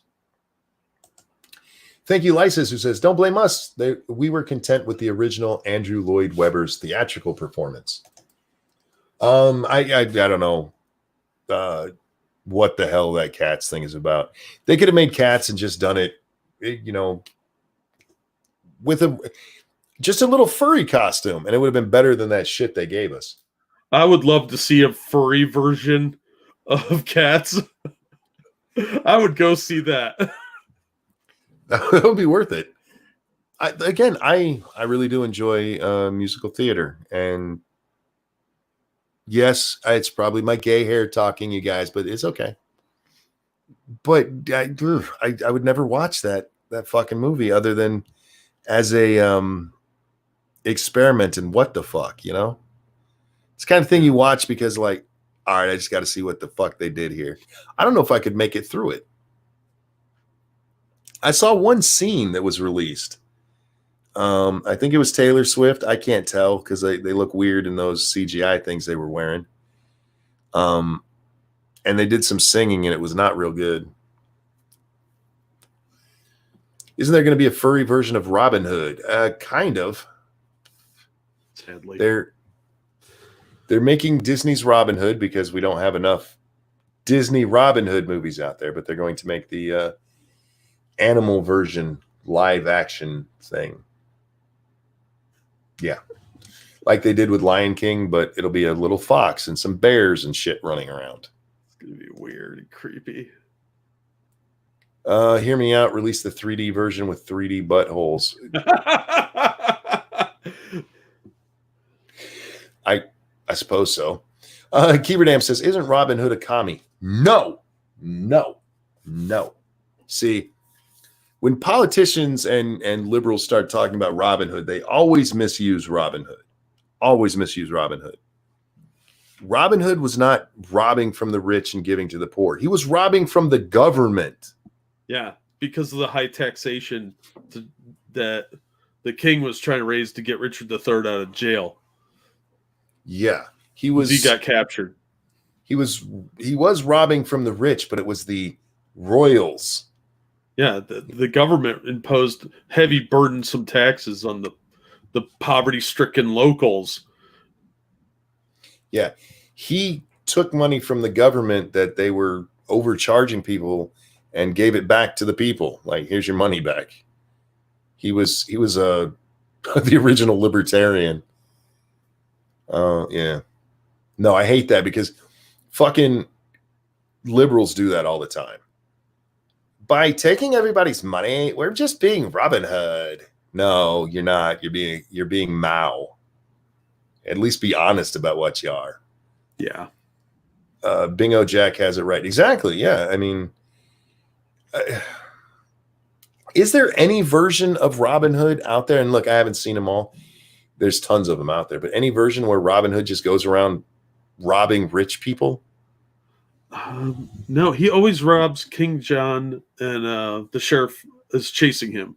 Yeah. That's the legend. Like, if you go back to the actual legendary stories, which are all pretty depressing, really, especially when he dies. But he's stealing from the king, yes, and the nobles, not the locals. He's not breaking and entering like home invasion style. Sorry, Dangerous. Yeah, they this notion that Robin Hood, because that's all we ever hear, robbing from the rich and giving to the poor. No. Yeah. The church too. Indeed, yes, he did rob from the church, but we're talking the Church of England. Bye, sweetie. I love you. Bye. I don't know what she's off to do. I bet she won't come say hi to me. Time is it? Okay, man, I am fucking worn out, man. Isn't that what the description was? Robbing the rich to give to the poor. Rich and poor are relative. It's how they very narrowly describe what he does, but he was doing something very specific. These were that you had a peasantry that was being taxed to death, and this money was going to the government. Like Jack said, I mean, it was for a reason. That was the saddest little. I bet she won't come say hi to me. No, didn't it? Hi, Jack. Hi, Jack. Hi, beautiful. Hello. Morning. Love you. How you doing today? Okay. Why are you up so early? I don't know. I'm sorry.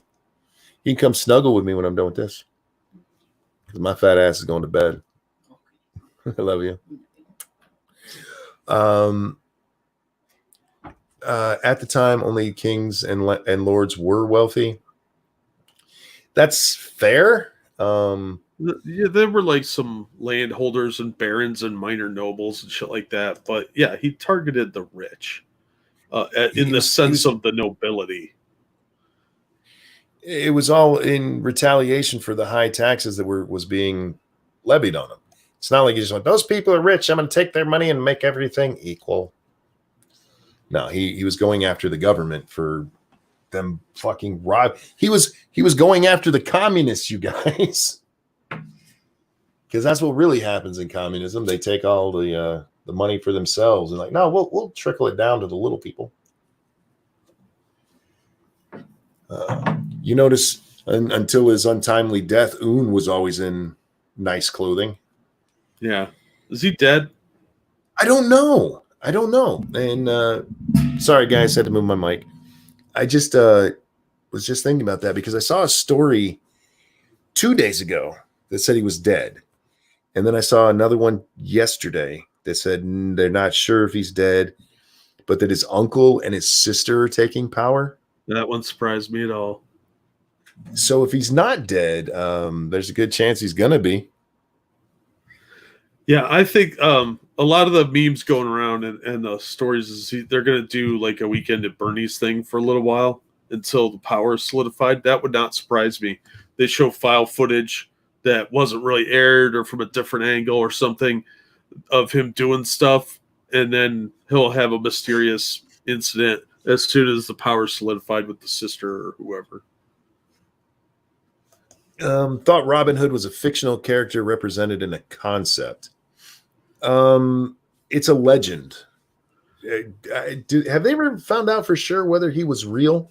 There's some interesting documentaries that point to like 4 or 5 different people that could have been the inspiration for the story, because there was a Robert the Hood, and Robert of Locksley.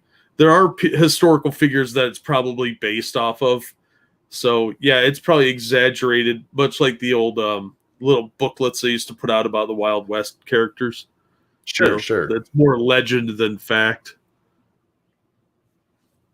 Professor Chaos, thank you. He got the corona, so they got to shoot him. LOL. No, he's apparently had heart problems for a while. It's probably from being fat. He's really fat, especially for an Asian. Jesus Christ. But Chaos, I know you're making a joke there, but no, the true story is he's had heart problems, and supposedly he had heart surgery, and he didn't come out of it very well. By very well, we don't know what that means exactly, whether he's dead or really, really sick. And here's the things we do know. The doctors involved in his surgery are probably all dead. Yeah. There was rumor. I saw an article that the Chinese had sent some specialists in. That's possible. So they might have botched the surgery and had like a little panic and been like, "Hey, we need outsiders in here." So they called on China. But what surprised me if China goes in and annexes it, if there's a void of leadership in there. Gareth said, "Have you seen sumo wrestlers?" I have. But here's the thing. Even with sumo wrestlers who are incredibly fat, there's a weird proportionality to them where Kim Jong-un looks like like they just squished a guy. Like somebody just pushed on his head real hard until it started coming out the sides. It's not a proportional fatness. He looks weird. Yeah. Like Odin fish. made a good comparison. Is he fatter than Alicia Silverstone? And yes, he is. Y'all are horrible people. Professor Chaos, thank you. Damn it, Jack. I was about to say the same thing. LOL. Sorry. No, there's a weird proportionality because now sumo people are fat. Yes, I know. But there's a weird proportionality to it where if you look at I know a good thing. Jack, do you know what the Play-Doh barbershop is? Yes. The Play-Doh barbershop has these little characters that you put into the barber chair and then force with the strength of 10 gods down to make the Play-Doh come through. Yeah. Well, the characters themselves are just these round, they're almost shaped like the garbage cans with just a rounded top on it. And that's how he's proportioned. He's a weird kind of fat. He's like a weeble wobble. Kind of, yeah. I don't know if anybody's old enough to remember those. Oh, I never had one as a kid because I was a poor kid. But Little Butt loves Play-Doh. And I saw one in the store and I'm like, I never got to have one. She's going to have one. I regret buying that damn thing. Yeah, it's your own fault. That's why you didn't have one. Good. Parents were going to buy one, and then one of their friends was like, "Don't do it, man! Don't do it." Well, Little Butt, she'll try. The only time it'll work where she can do it is if you have brand new Play-Doh, fresh out, and sometimes it's not all that soft when you do it that way. But if you get one that's like really soft and nice, then it'll work. But otherwise, it's like, oh dear fuck. Like, honey, I'm going to need you to call the doctor. We just played with the Play-Doh set again. Dragon Mage, thank you. Have you noticed commie leaders always live in opulent palaces while the people are starving? It's kind of weird how that happens. Yeah, it's amazing how redistribution works in different directions sometimes. Faithless says, need a hydraulic press. You do, man. There's all kinds of really cool Play-Doh stuff that they didn't have when I was a kid. But that's the one that is like, oh, that would be great. I always wanted one of those. No. Sometimes it's best to just let things go. Gunsky said, who doesn't love Play-Doh? He was an excellent philosopher. That's why we named squishy material after him. That's right. On the Streamlabs, thank you, Jordan250. The orphan told me he was rich with friendship, so I Robin Hood this for you. Thanks, Jordan. Nice. You know the other thing I always wanted as a kid? Never got because I was a poor kid? Light Bright. Oh, I never had one of those either. They look so cool. My neighbors had one, and they'd showed off, and then never let me play with it. But here's the thing. Now that I'm an adult, I'm like, yeah, I wouldn't play with that thing. Because when you're little, you just see the cool things that people do with it. Like, oh, that's awesome. And you don't realize it takes 10 hours to make this. And then the only thing you can really do is either look at it or take it back off. Yeah. That's true. They weren't like color forms. That was the poor kid version. Oh, color forms were great, man. Yeah, I had a couple of those. I had a Peanuts one that I loved. What was the one that you baked? What were those things? Oh, you color them, and bake them, and they turn hard. Yeah, I don't remember what they were called, but I think my brother had some. Is that what it's called? A squinky dink? Somebody help me here. Somebody out there knows what. Shrinky dinks. Shrinky dink, yeah. You'd color them and then you'd put them in the shrinky dinks. Yeah, there you go. You put them in the oven and they would melt down, and you just have this little hard. It's not really a toy. It's just a way to keep kids entertained for a little bit. Yeah, and show them the dangers of the oven. Indeed, yeah. Don't touch that. It ain't cool yet. The slow kid in my class put one of those in a easy bake oven and set it on fire. Ooh. Because apparently it melted to the light bulb. Easy bake ovens aren't cool either. Those things are dangerous. My daughter actually had 3. I don't know how we ended up with 3 of them. We got her one, and then my dad got her one, and then somebody got her another one. Like, apparently you're going to become a cook, honey. Yeah, easy bake a restaurateur. That shit is nasty. The stuff that comes out of there. They actually have baking sets you buy. It's like, that's nasty. How about we just make cookies? We'll just go in the oven and make cookies. It'll be fine. That's your woman trainer there. Nothing like cooking with a 100-watt bulb. Right? That's how poor people with the like minimal power cook. Indeed. Like, I just sell my microwave, but I got light bulbs. For Thanksgiving, we're going to start cooking on the 12th. Yeah. What is it? Spishak's oven for kids? That sounds like something you find at Auschwitz. No, there's a lot of toys like that I loved as a kid and didn't get many because my wife apparently hates when I talk about how I was a poor kid. I'm like, suck it up, rich girl. Right? It's my lived experience. We had a lot of she mentioned the other day at dinner. So I feel so bad when you talk about it. Like, you didn't do it. It's not like your parents came to my house and took our money. Or did they? Maybe. Okay, you were saying you had what? We had a bunch of Star Wars toys.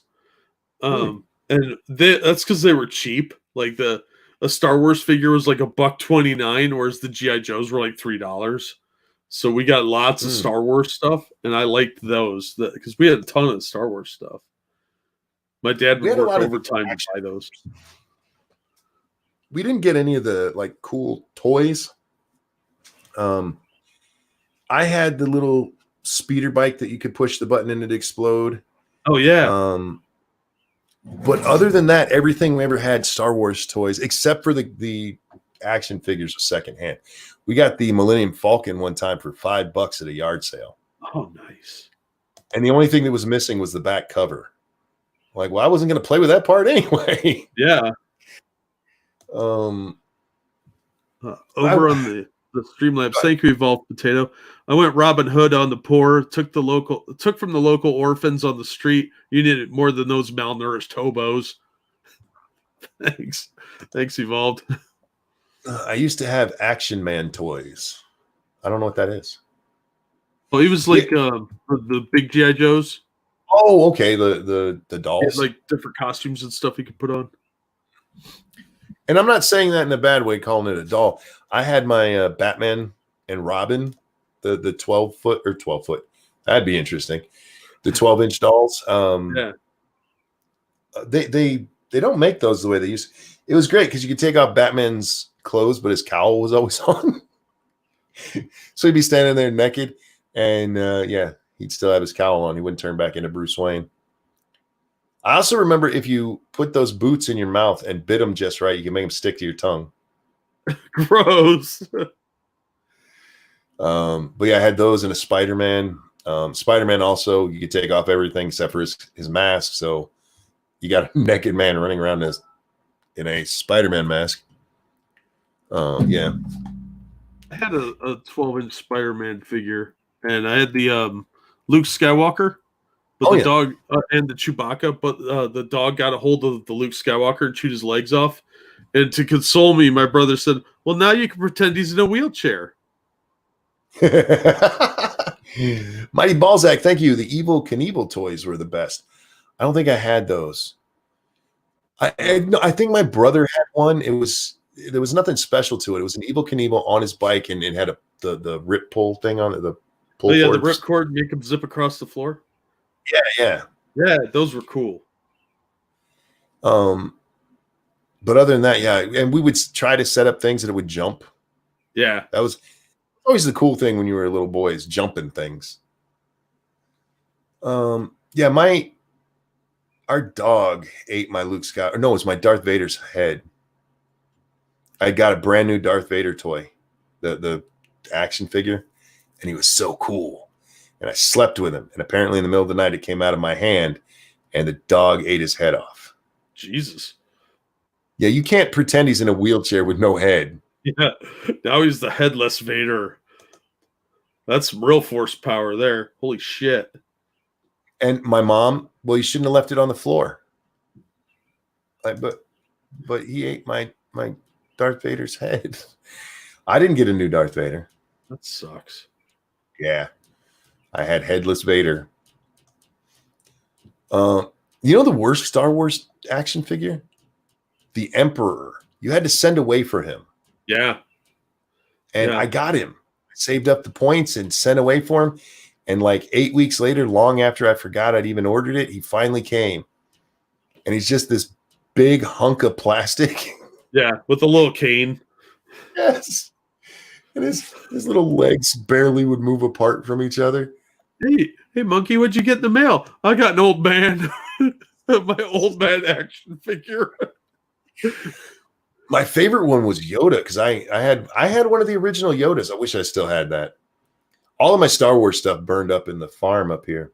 Yeah, mine got lost in a flood. But yeah, I had the Yoda with the snake around his neck and all of that. Oh, it was cool. I took care of my Yoda. That dog even came near it. I beat it. No, that's not true. I didn't beat the dog, but I did make sure I kept my Yoda far the fuck away from her. Yeah, do you remember when you used to have to I got Refrigerator Perry the same way for G.I. Joe. I never had to had send that away. one. You had to send away for him. Yeah, we had the Emperor because my brother saved all the points off of his figures, so he had a whole bunch of them, and then he was selling them, and finally my mom made him give me one. Nice. No, that was a horrible toy, man. It's just this brick of plastic old manny thing.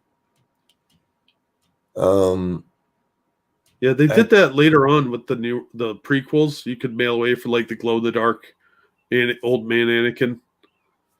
Oh yeah. Or Ghost Spectre, whatever. I don't know if he actually glowed in the dark, but he was like that clear plastic. He was supposed to glow in the dark, as I remember, but yeah, I never got him. I had the Ninja Turtle toys from the best version of the show, the 2000s one. Dear God, no. The original Turtles were the best, man. I never had one. I wasn't that into the Ninja Turtles, and by the time the action figures for those came out, I was a little old for action figures, I told myself. You lied to yourself. You're never too old for action figures. I've learned that, man. One of the greatest things about having my own children was the idea that I was allowed to play with toys again. It's freeing, Jack. Now I get to play with the grandchildren and like, is she bothering you? Like, leave us alone. We're playing. Yeah, I'm playing Barbie right now, but it's still playing. I play a lot of Barbie. Barbie knows kung fu now. When for my birthday, my son came over and brought pumpkin with him. And one of the first things she did was grabbed Ariel and Moana by the hair and brought them over to me. And then she went over and she got Belle, and we had to play. It's all right. I don't mind. They had a wonderful conversation about how they're abused in movies. If you think about the stories from Disney, they're not the feminists do kind of have a point that they're not the greatest life lessons. I mean, they're fairy tales, and kids seem to do better with fairy tales in their lives. So I'm not like against them, but like Beauty and the Beast, this is a story of a woman who gets kidnapped and falls in love with her kidnapper because she tries to run away and wolves almost eat her and he saves her. Yeah, that ransom money ain't going to pay itself for a dead one. And kidnapped her again. Well, I guess she was free to go at that point, but it's the story of a kidnapping gone right. Yeah, it's Stockholm Syndrome that pays off, giving hope to kidnappers everywhere. In Little Mermaid, it's literally the story of one of the most superficial women on the planet. She just happens to be half fish. She falls in love with Prince Eric from seeing him. That's it. That's the story. And so she gives up her voice to go live with him and make him fall in love with her. It's a good thing he wasn't abusive. Yeah, well, you do what you got to do for love, and if that means taking 5 across the eyes, I don't know. I got nothing. There's no way to defend that nonsense. There's not. I mean, there's still cute movies, and it works out great. So that's what you're supposed to take from it. But it's just like when I was a kid and grow up to be an adult and watch watch fucking Rudolph for the first time. I was like, this is fucking horrible. Yeah. What the fuck are we teaching children? Fucking mutant deer. Over on the Streamlabs. Thank you, Gamer Valine, for the donation. I was going to use this to help my diabetic neighbor with his insulin, but at least now he'll get to sleep in the covered race car bed his parents ordered when he had the last coma. Giovanni says, I know someone that has a very different view on Belle's story. She does not like Belle. Belle's an admirable character in a lot of ways. She's smart. She wants out of, just her regular life. She wants to be more. That's all good stuff. She gives up herself to save her father. That's very admirable as well. And Beauty and the Beast wasn't done at a time. Well, we got to have a woman character, strong. It was just, a story they told at the time. But the actual story, when you think about the love story aspect of it, it's like, that's fucking creepy. It's fucking creepy. Sleeping Beauty, yeah. Prince just happens to find this woman sleeping in the woods, so fuck it, I'm gonna kiss her. Yeah, that's not the way the original went down. Well, it's a little different. When I was in primary school, we watched uncensored seal clubbing videos. What the fuck kind of school did you go to? One where they teach the life lessons of seals got to learn their place. Fuck you, seal. Oh man, look, I think we're a little too sensitive with kids these days. Yeah, kids need to toughen up, and that means seeing some bad stuff occasionally. We really put the gloves on with the kids these days. It's just not a good idea. Look at these. Nancy's eating what do they call that? Rainbow toast. Rainbow toast. Yeah, that's unicorn stupid. Unicorn toast. Thank you. We're gonna get fucking invaded one of these days. Oh, sorry, drop the F-bomb. No, we can say F-bombs. It's past the opening. Oh, okay. The rainbow toast, that's an Australian thing where they put the sprinkles on their toast. It's weird. Yeah, but nobody's going to invade Australia. I mean, they're surrounded by all those poisonous jellyfish, and they've got all the poisonous monsters you could think of. Anybody that lives there is obviously a badass. You don't want to invade that place. But over here, we got all these open borders, and we're like, oh my God, the internet's down at Starbucks. What do I do? Fairy bread. I'm sorry, not rainbow toast. My mistake. History always repeats. Corrected me there. And Faithless says kids get full access porn, but still growing up in little bubbles. It's weird, isn't it? We shelter them in such weird ways now. And you shelter children. You have to. You don't want the full reality of the ugly world. That's how you end up with Unabombers and shit. You mean woke people? You don't want a fucking woke 5-year-old. Nope, black pills for everybody. Sleeping with a Magnum under his pillow because he's afraid of what might get him in the dark. Accidentally shooting grandma the hard way. Grandma goes to pee and she shoots him as an invader. Grandma's strapped too. It's cool. I saw this thing the other day. They're whining because Disney movies always show parents dying. Well, yeah, it's a kicking off point for why these people have to become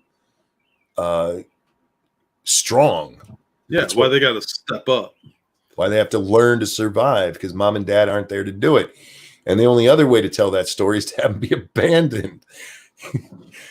Oh, man. It is funny how many parents die in fucking Disney movies. Good family entertainment. Mom and dad die. Pete said, LOL, Australia is full of sissies. No. That's why nobody will ever invade you. Ever. Nobody in their right mind would ever invade Australia. We'll laugh at your toast, but yeah, we don't think you're sissies. No, and we won't laugh at you in front of your face either, because we've seen people fight kangaroos. Let me say something. That you guys are starting to get some sissies over there. You're just the last of the really, what's the word I'm looking for here? Strong British Empire spinoffs. The UK is a lost cause. They're just all Nancy boys out there. We're about 50-50 here right now, and there's about 10% down there in Australia. Listen, Australia, while you still have a chance, don't let their vote count. So I'm going to leave it at that. I'm going to let you fill in the blanks.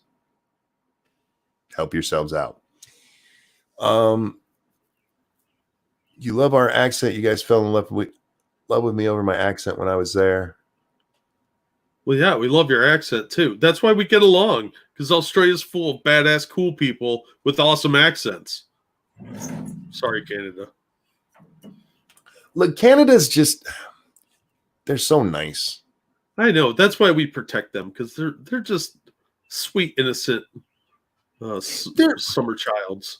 They're like your gay little brother you got to beat up people for fucking with. You know Yeah, what I mean? exactly. Like, look, he's gay, but leave him alone. I'll kick your ass. He's my gay little brother. And I'm not calling Canada gay. I'm just saying they're probably, as a country, a same-sex country. Thanks for going with me on that, Jack. I have no response. Hang out there in the wind with gay Canada. Thank you. I like Canada. It's a beautiful place. I'm not going to make fun of them for being the gays. Plus, there's some pretty cool streamers in there. So, yeah, You don't got to be afraid of them just because their leader's Castro's kid. That's a perfectly good reason to be afraid of them. Or mostly just him. Plus, they have awesome snipers. You got to watch out for them. Look, I'm not meaning to joke about this, but the other day they had that shooting in Canada. But yeah. I'm watching Trudeau give his address to the nation there, and he did very well with it, indeed. But the whole time, all I can think is, "Fuck, he's Castro's kid." He totally is. That is Castro's kid. And look, nobody would be saying that if his mom wasn't down there bouncing on Castro right around the time she got pregnant with him, and he didn't look just like him. I want a DNA test. Yeah, I think everybody does. I want a fucking DNA test. I want to know if he's related to the Castros. And for those of you who haven't seen it, look up Fidel Castro's grandson. Fidel Castro's grandson looks like Justin Trudeau with a little bit of peach fuzz. That's horrifying. Is he wearing blackface too? No. He's just it's freaky. Do you think that Fidel, he probably knew, but do you think that he was like, man, my kid is into drama? He's a drama teacher and a ski instructor? I disavow. What is this? Oh. What in the hell? What? What's going on? Well, my DMs are open.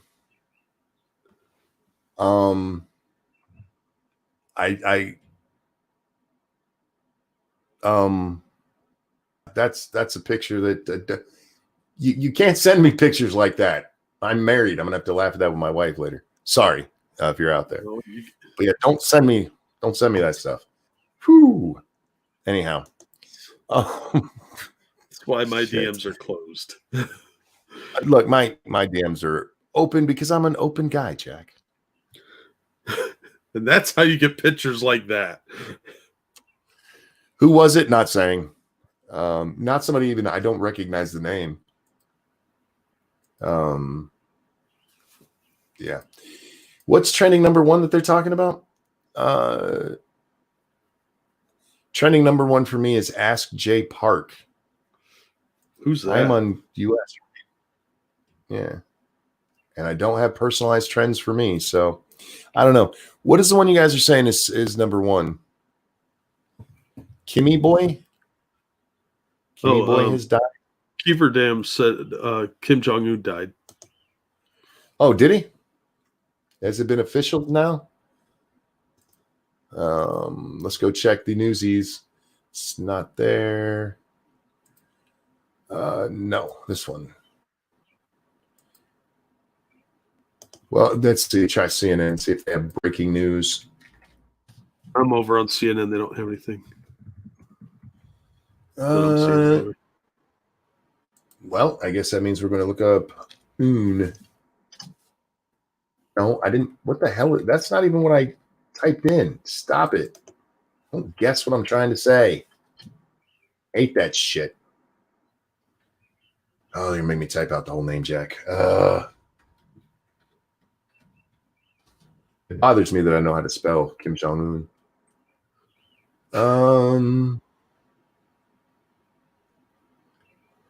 I'm not seeing anything actually saying it. So maybe at the. Oh, sorry. She say maybe it's broke, maybe it hasn't. I don't know. Yeah, I'm looking at the Korean Herald, and there's just saying that there's not a lot of word out of North Korea. They're saying mum about the leader's whereabouts amid rumors of his health. In Newsweek 15 minutes ago, Kim Jong-un remains absent on day North Korea media celebrates founding. Yeah, I'm not seeing anything about him, so. It might not have hit the wires yet, but it's possible. I mean, I don't know. Yeah. Look, he wasn't in good shape, so it wouldn't be surprising.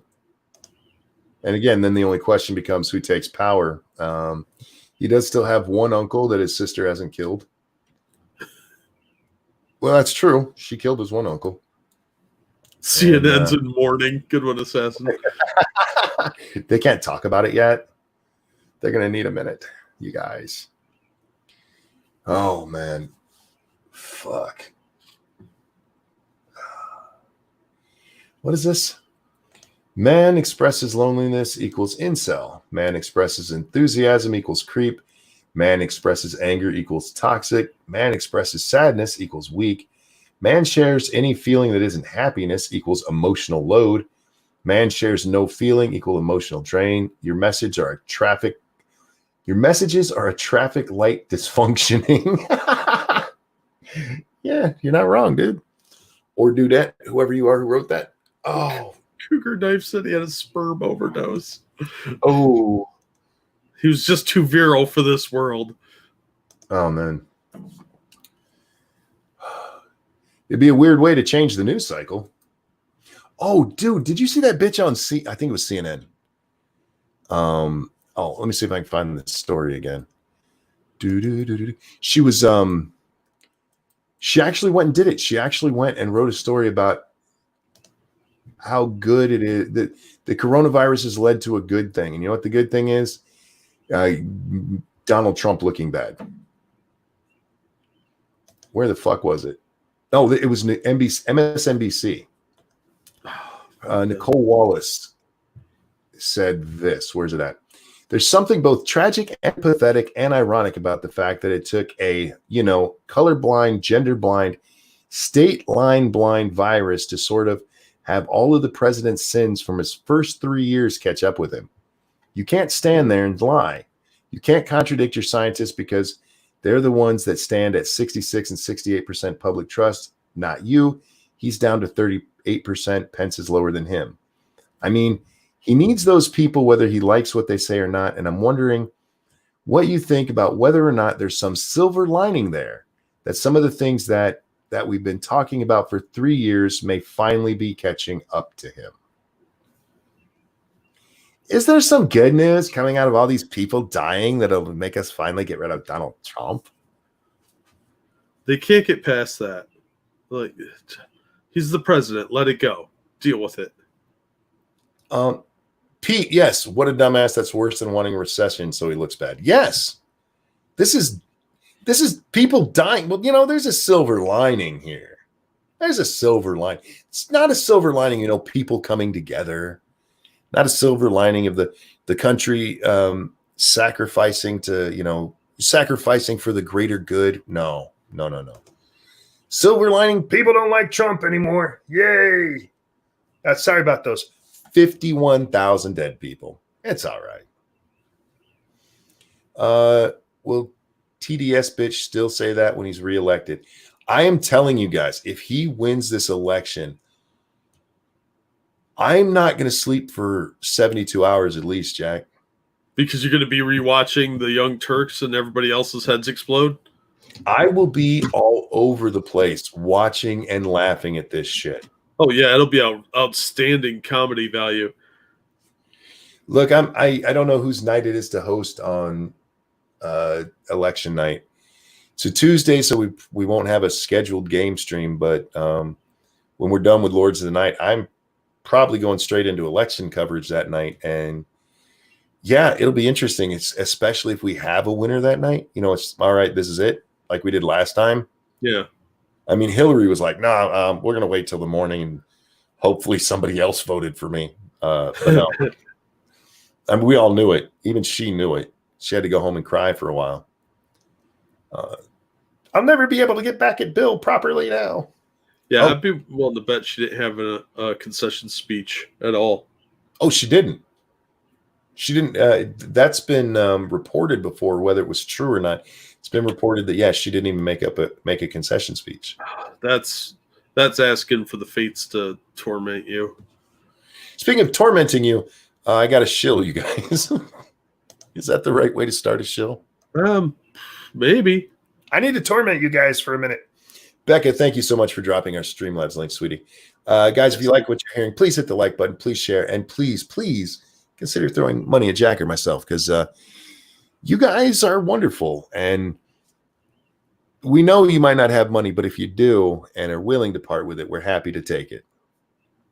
That's still better than what's her name, right? Yeah. Oh, yeah. Well, you have $10. Give him $5 and me $5, or you're lazy fuckers. We appreciate you giving us your money. We try and be entertaining. We don't expect it. But we do appreciate it. And I would never, ever demand money from viewers. That's so messed up. That actually angered me. At the same time, I was a little shocked that somebody was that brazen. I heard somebody say, and I can't remember who it was. It might have been, oh shit, I don't remember. But they were talking about this, and they're like, look, there's guys out there who do it too. Like, all right, which ones? Like, people only bring this up when it's a woman. Like, really? Show me the guys who are doing it. I'll happily drag their dumb asses too. Yeah. You don't treat people like that when they're being kind to you. Do you try, Jack? Do you? Not really, but I show up. That's, for me, that's trying. Try or try not. There is no do. No? All right. Yeah, well, I mean, I would have tried, but that seemed like work to respond to. Oh, man. What else is going on in the world? Yeah, I'm interested to see if the Un stuff is real, but I'm not seeing anything about it. Whew, man. Oh. I think I need a nap, man. I'm not tired, though. That's the problem, Jack. My body is tired, but my brain is not. That's the worst. Yeah. My body's like, just go lay down. And my brain's like, I don't want to stare at the ceiling. Gamer Valine says, only Siths deal in absolutes. Do you want to argue this again, Monkey? Let's see. Only Siths argue in absolutes. That's an absolute. So the only person who can make that argument would be a Sith. That's just logic. Thank you, Andrew, who says, I have some money then. I appreciate it. That's very kind of you. Maybe we need to shame the audience. Give us money, damn it. No, don't give us money. Give us money if you can. And if you enjoy it and you want to. Otherwise, yeah, I understand. I hate those people. That's why I really hated that cunt. It's one thing to do this and shill yourself. It's an entirely different thing to shame people. And like, so you can get this free entertainment? Fuck you. What entertainment is that bitch providing anyway? You know, the thing is, that's entirely, what's the word I'm looking for? Sorry, something caught my eye. Subjective. However, Yoda said that, and do or do not, there is no try. Yes, I know he did. And I know I'm with you, gamer. She wants to fight tonight. She's feisty. She is. And Shrouded, thank you so much. That is one of my favorites of all the stickers because I love the hippo, but I like the lemon and the little pear guy, and this is the baby pear with the lemon. Those are my favorite. Go ahead. I thought that was some kind of duck. No, it's a lemon. Oh. Professor Cass, thank you. Fed court tossed California ammo buyback check law yesterday. Violates Second Amendment. I didn't see that, but cool. Good. Let me say that again.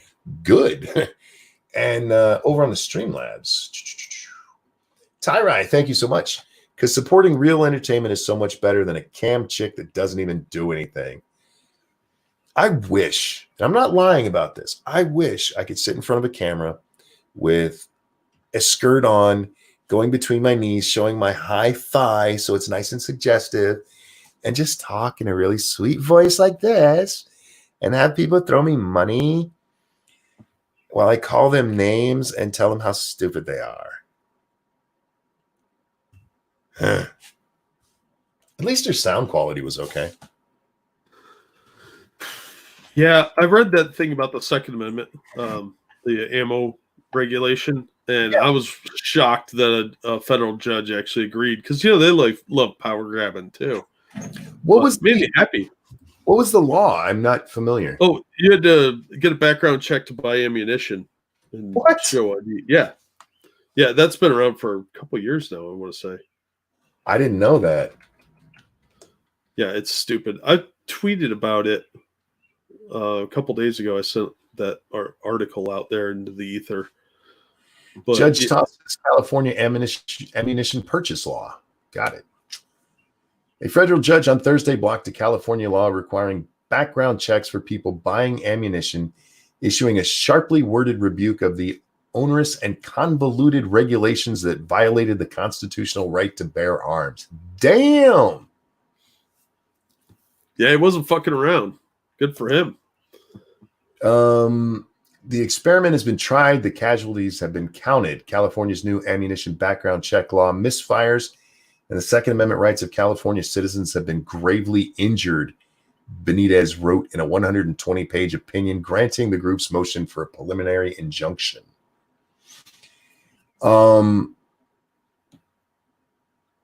Yeah, New York was the first state to pass such a law, but it never went into effect. That left California as the first state to extend firearm background checks to each ammunition sale.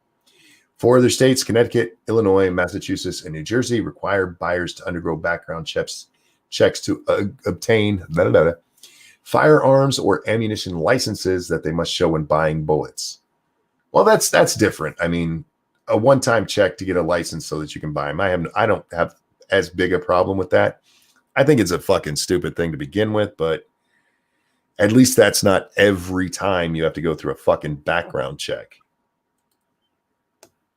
Over on the Streamlabs, thank you so much. Come on. There we go. Don't be shy.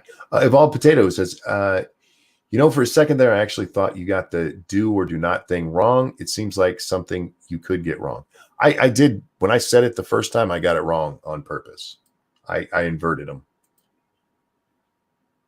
Is this okay? Whew. I had the little blue spinning circle, Jack. I thought we were screwed for a second. No, I'm glad that got thrown out. But this is just a preliminary injunction. It's still got to go before a court. So I don't know if it's in front of that guy's court. If it is, it doesn't look like it's going to do very good. But then it'll go before the 9th. The 9th will be the one that hears that in appeal, which will probably side with the state. And then, that would be one that goes to the Supremes. We'll see what happens with it. Yeah, hopefully they can overturn it because it's bad law. Yeah, it is. And yeah, that is absolutely a violation. Frank, thank you so much. A few states have been planning on this. This is a good sign. I forget whether it was a comedian a long time ago. I think it was George Carlin. It's like they're going about it the wrong way. Go after the bullets.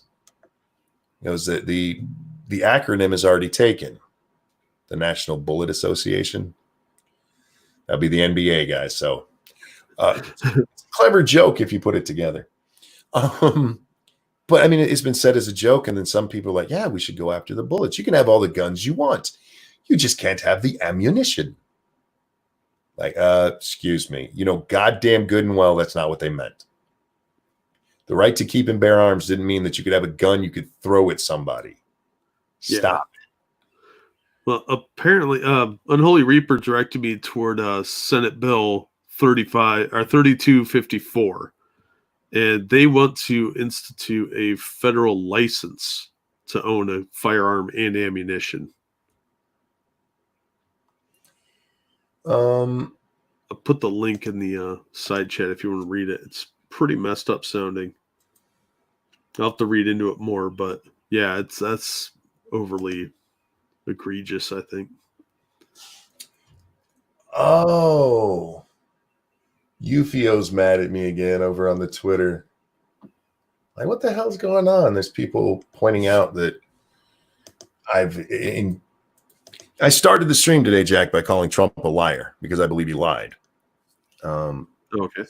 He said that his comment about seeing if there was something we could do, something like injections of disinfectant kind of thing. He said that was just a sarcastic question he was asking the press. It sounds like one of those cover things when he's one of those people. I agree with Ben Shapiro on this. You tell him about something, he kind of gets a concept of it and then tries to re-explain it, and he does it terribly. Yeah. And then he was trying to backpedal and cover for that. So and he would have been better off leaving it alone. But yes, he absolutely, in my opinion, he absolutely lied about it. But yeah, there are people out there who don't believe I ever criticize God Emperor Trump. There's nothing he could ever do wrong, Jack. I'm going to have my testicles tattooed with his face. That's how much I love him. That's disturbing. Thanks.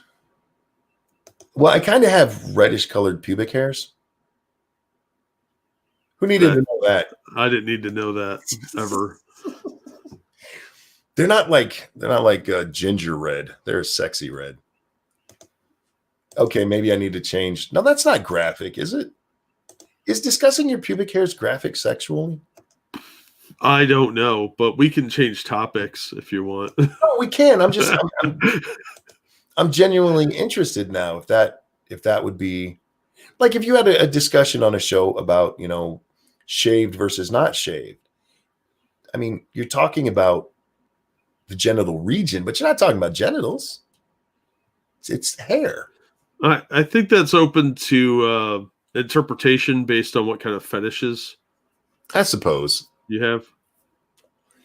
Yeah, I suppose. But anyway, yeah, you didn't see my last stream. What was your last stream, Pat? You need a comb over on your nuts. No more ranting, Daywalker. No más, por favor. I was just saying, look, I'm here to be entirely honest with my audience. This is what I have to say to them when I accidentally share too much, Jack. Yeah. So the other day I told them, those who didn't know, where my birthmark was. For those of you who don't know, it's on my penis. That's true. And I always thought it was weird until I saw that House episode. There's an episode of House where he's trying to prove somebody's his dad because he doesn't believe that the man he called dad was his dad, and he figured it out because he has a birthmark on his dick. So in a restaurant, he pulls out his dick. It's a great episode. Monkey is nutty. These things happen. Now we know you're a daywalker. I already told you guys. I've told you guys I'm a daywalker. I have freckles. My beard was a reddish blonde. My hair on top is blonde. My beard is a reddish blonde. I'm a daywalker. I burn in the sun very, very easily, but I can walk amongst the normal people. It's one of those things that I'm good at. I blend in very well. What is this? What? Hang on. I'm excited. Gamer over on Twitter said, "This is why Jack and Monkey," and she sent us a thing. Senator Warren introduced a bill in 2020, Senate Finance. I can't see what it's for though. I threw the link in the side chat. To the actual bill. Were you guys having a conversation? No, but we were talking about the bill. Which bill? The one that would make you get a license to get a gun. It was like 2 minutes ago. Where were you? You were here. I don't remember talking about a license to get a gun. Yeah. Unholy Reaper told me about this Senate bill that's going through. Oh, I do remember that. That's the link to the Senate bill. Elizabeth Warren introduced it. Look, I'm medicated, probably really tired, and in a lot of pain right now. Okay, I get distracted sometimes, Jack. I thought so. I was waiting for you to admit it. I remember the conversation. I do, but you ever do that thing where you're listening, but your brain is also somewhere else? Yeah, it happens to me a lot. Yeah. Oh, good morning. Welcome to your show. Stop it, gamer. You be nice to me. Becca says monkey memory. You know, in the pursuit of honesty, yeah, that was a lie. It's not that I just forgot it. I do remember the conversation with Jeff, but I was zoned out. I was actually reading something at the time because you started to talk about that with the bullet thing, and I was still finishing what that article had said. Yeah, it happens to all of us. And when you're on a stream, you end up having to split your attention between 3 to 5 things at any given time. You're watching chat, you're refreshing Streamlabs, or reading an article, or looking at a tweet, or whatever. It happens to everybody that's on a stream. It's really hard to do. Backscan says you do lie. I corrected it immediately. Stop it. How dare you, sir? Remember, Monkey, you were talking about the thing. That thing, yeah, I remember that. Let's see. This is a license to own a firearm and ammunition, except otherwise provided in this section, shall be unlawful for any individual who is not licensed under this section to knowingly purchase, acquire, or possess a firearm or ammunition. Fuck you. Yeah, that's not like infringing on somebody's second. Come on. Wow. Miss Warren, you can go fuck yourself. Let's see. In the Senate of the United States, Ms. Warren for herself, Mr. Markey, Mr. Menendez, and Mr. Booker introduced the following bill to end the epidemic of gun violence and build safer communities by strengthening federal firearm laws and supporting gun violence research, intervention, and preventative initiatives. All right. They always pulled this, so I'm going to ask the question I always ask. Which of the mass shootings, which of any of the shootings that have ever happened would have been stopped by a firearm license? None, because a lot of times the guns are stolen, especially when the kids are getting them for school shootings, especially, that none of them are legally allowed to have a gun. So it's like a piece of paper isn't going to stop a criminal from committing crime. That's the stupidest fucking thing I've ever heard. This is straight up communism bullshit. It was the case, if I'm remembering the two cases that were right there together, it was the Sandy Hook and Aurora. In the Sandy Hook case, the guy was denied the right to buy a gun. Yeah. So he stole them. Yeah, from his mom, who he also killed. In the Aurora case, that guy passed a background check. All of these extra laws, this will stop it. There's no criminal out there who's going to go kill people, who's going to go, wait, having this gun is illegal? Shit. Because you know what else is illegal? Murder. Because if you think, that's why everybody makes a joke, just outlaw murder. Because if you think telling somebody, look, hey, having that gun is illegal, is going to make them stop, then you have to also believe going, hey, Murder's illegal. We'll also stop them. You dumb motherfuckers. Oh, I ask this after every shooting because there's always these fucking arguments, Jack. Like, okay, which of these new laws you're proposing would have stopped it? Which of the new laws? And the answer is always, well, it can stop other ones. Like, yeah, but that's not what we're talking about. We're talking about this one. This is why we're discussing it. So let's discuss. Pat said it exactly right. You can't stop evil people doing evil things.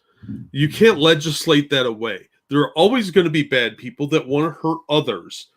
And you can't always stop them. They don't seem to grasp that, but they will manipulate the situation for a power grab. Faithless says, if they can't get a gun, they'll use a truck of peace or a kitchen knife. Just ask Europe. Yeah.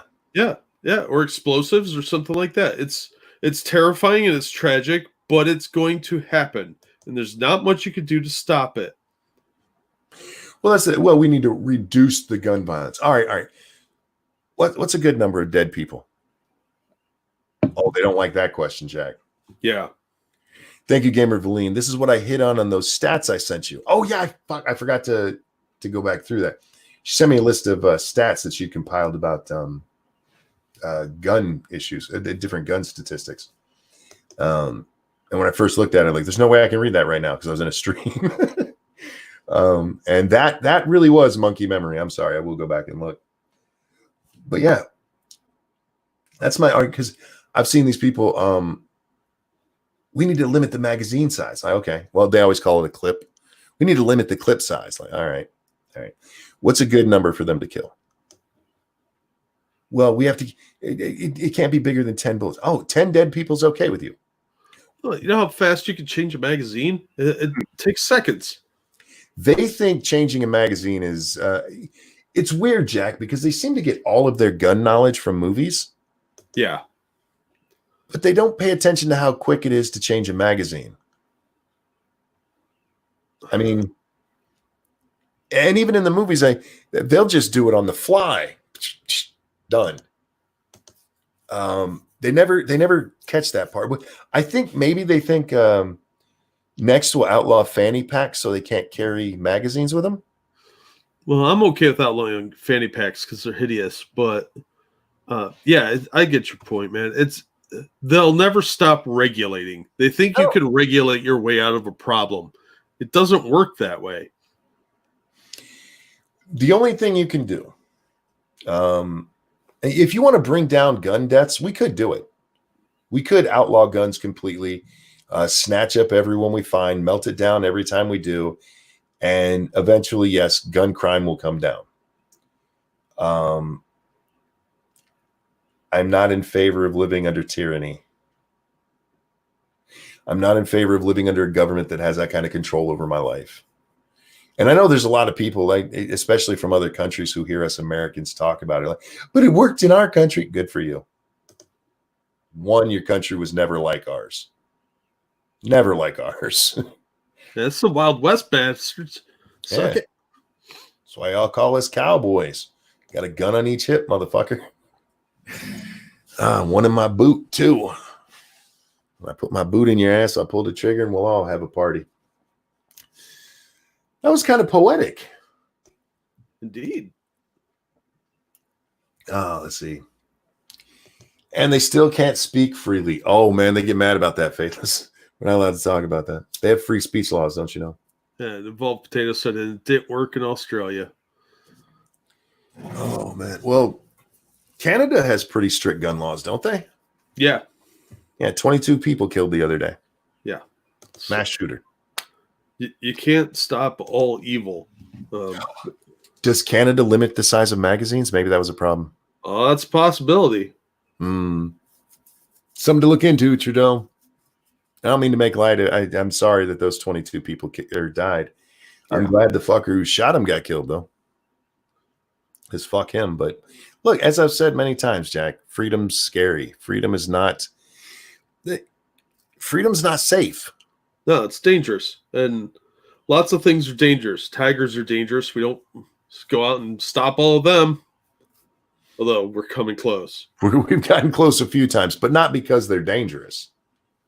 Because Satsu said rifles get 5 rounds in Canada. Whoa. That motherfucker had to reload at least 4 times. Well, at least 5 times. That's the original load and then 4 more. Yeah. Well, he might have had more than one rifle too. Possibly. They never think of that either, Jack. Yeah. That fucker Aurora, he had a fucking arsenal with him. Yeah. But if only they'd limited the number of rounds he could carry. That's not the problem. The problem is a fucking nutcase. Remove the magazines, you'll see the return of repeaters and 6-shooters. I don't think you'll see that. Criminals always find a way around the problem. So no matter what you do. Gamer says 5 rounds. My micro, that is my carry pew, carries more. Right? That's what I said. I mean, they're like our little gay brother. We can make fun of them, but nobody else is allowed to. We'll beat them up because they are a little weird. Reaper says he didn't even have the licenses. He was a dentist. Oh man, he broke all kinds of laws, man. I wonder if somebody should have told him. Yeah, they should have gone out there and shown him the law. Like, no. See, that's what we need to do, guys. If you're really scared of gun violence, don't carry your own pistol. No. Carry a copy of your local firearm ordinance. Yeah. If you're lucky, it'll be thick enough to stop the bullets. Oh, God. Anyway, yeah. This stuff is so stupid. We're going to legislate freedom. It doesn't happen. You can't be free and legislate it. No. There's a point where you have to understand that there are risks in life, and you're going to have to take a few. And maybe the problems aren't lax gun laws, Jack. My father went to school with a fucking gun. They brought guns to school. There were shooting clubs. Nobody ever shot up the school. And we're talking about a time when bullying was basically allowed. Where the bully would kick your ass. Yeah. Yeah. Oddly enough, they weren't shooting up their school all the time. Wonder what's changed. Because it wasn't the fucking gun laws, you pussy ass bitches. Maybe raise your kids better. Good luck with that. Stop teaching them that they're so special and they'll never lose and nothing bad's ever going to happen to them. And nobody should ever hurt your feelings. I tell them to toughen up, be American, stop being a cunt. He was mean to me. Shut up. Be mean back, suck it up. And this is like, Jack, this drives me so nuts. Because you and I, we've talked about you being bullied in school. You were bullied. Yeah. You were bullied. And now it's like, he called him the F word. That is the worst thing that could ever happen. We called each other that for fun.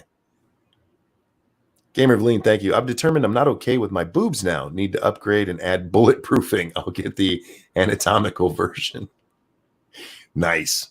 She's going to have bulletproof titties. Well, it's just common sense. Mr. Moose says, which F word, fag or faggot? Yeah, you'll get in a lot of trouble in school for dropping that word. Oh, yeah. Yeah. They do not like those. That hurts people. Or you could say there are only 2 genders and they'll start crying.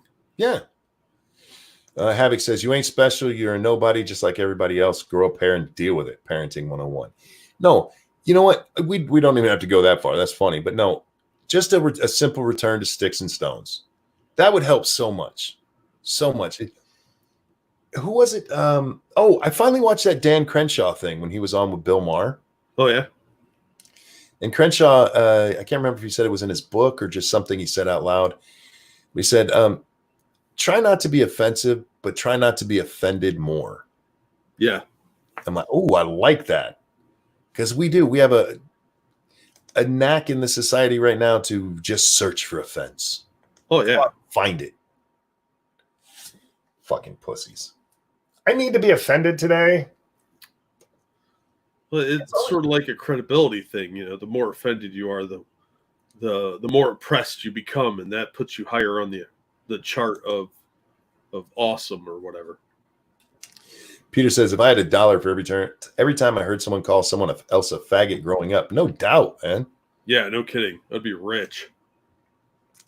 But now you can't. Don't ever say that. There's nothing worse a child can hear. Nothing hurts worse than words. Have you tried a punch? Yeah. You ever been hit in the head with a rock? Yeah, it hurts. Pete says, I watched that. Dan Crenshaw's pretty cool. He countered Bill like a pro. He really did. He handled Bill really well. Yeah, I still don't think I trust Crenshaw all that much, but he did a really good job there. I don't know the guy. I like a lot of what I've seen him say. I follow him on Twitter, and he's on point a lot. If he does go full gun grab, then yeah, I'll be like, nah, fuck Crenshaw. But until I see that, I'm like, he's got some weird thoughts on the whole red flag thing. Yeah. But again, when he was talking about that, it last I saw, and I want to point this out because somebody said he was on another program where he talked more. But last I saw, he talked about being willing to discuss it. And for a lot of people, that means he's going to do it. Not necessarily. Well, he's a politician. It's generally safer to assume he's going to sell you out. Fair enough. I don't know. I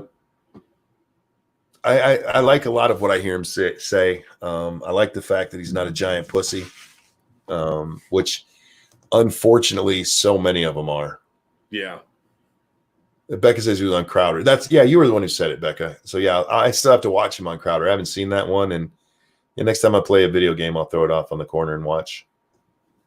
What did Trump lie about? People are getting mad at me at this one, Jack. I feel like I shouldn't say it again. Oh, I don't care. Either way. I'm worried about my ratings. No, I'm not. I don't give a fuck. I was going to say, why are you lying to me and yourself at the same sentence?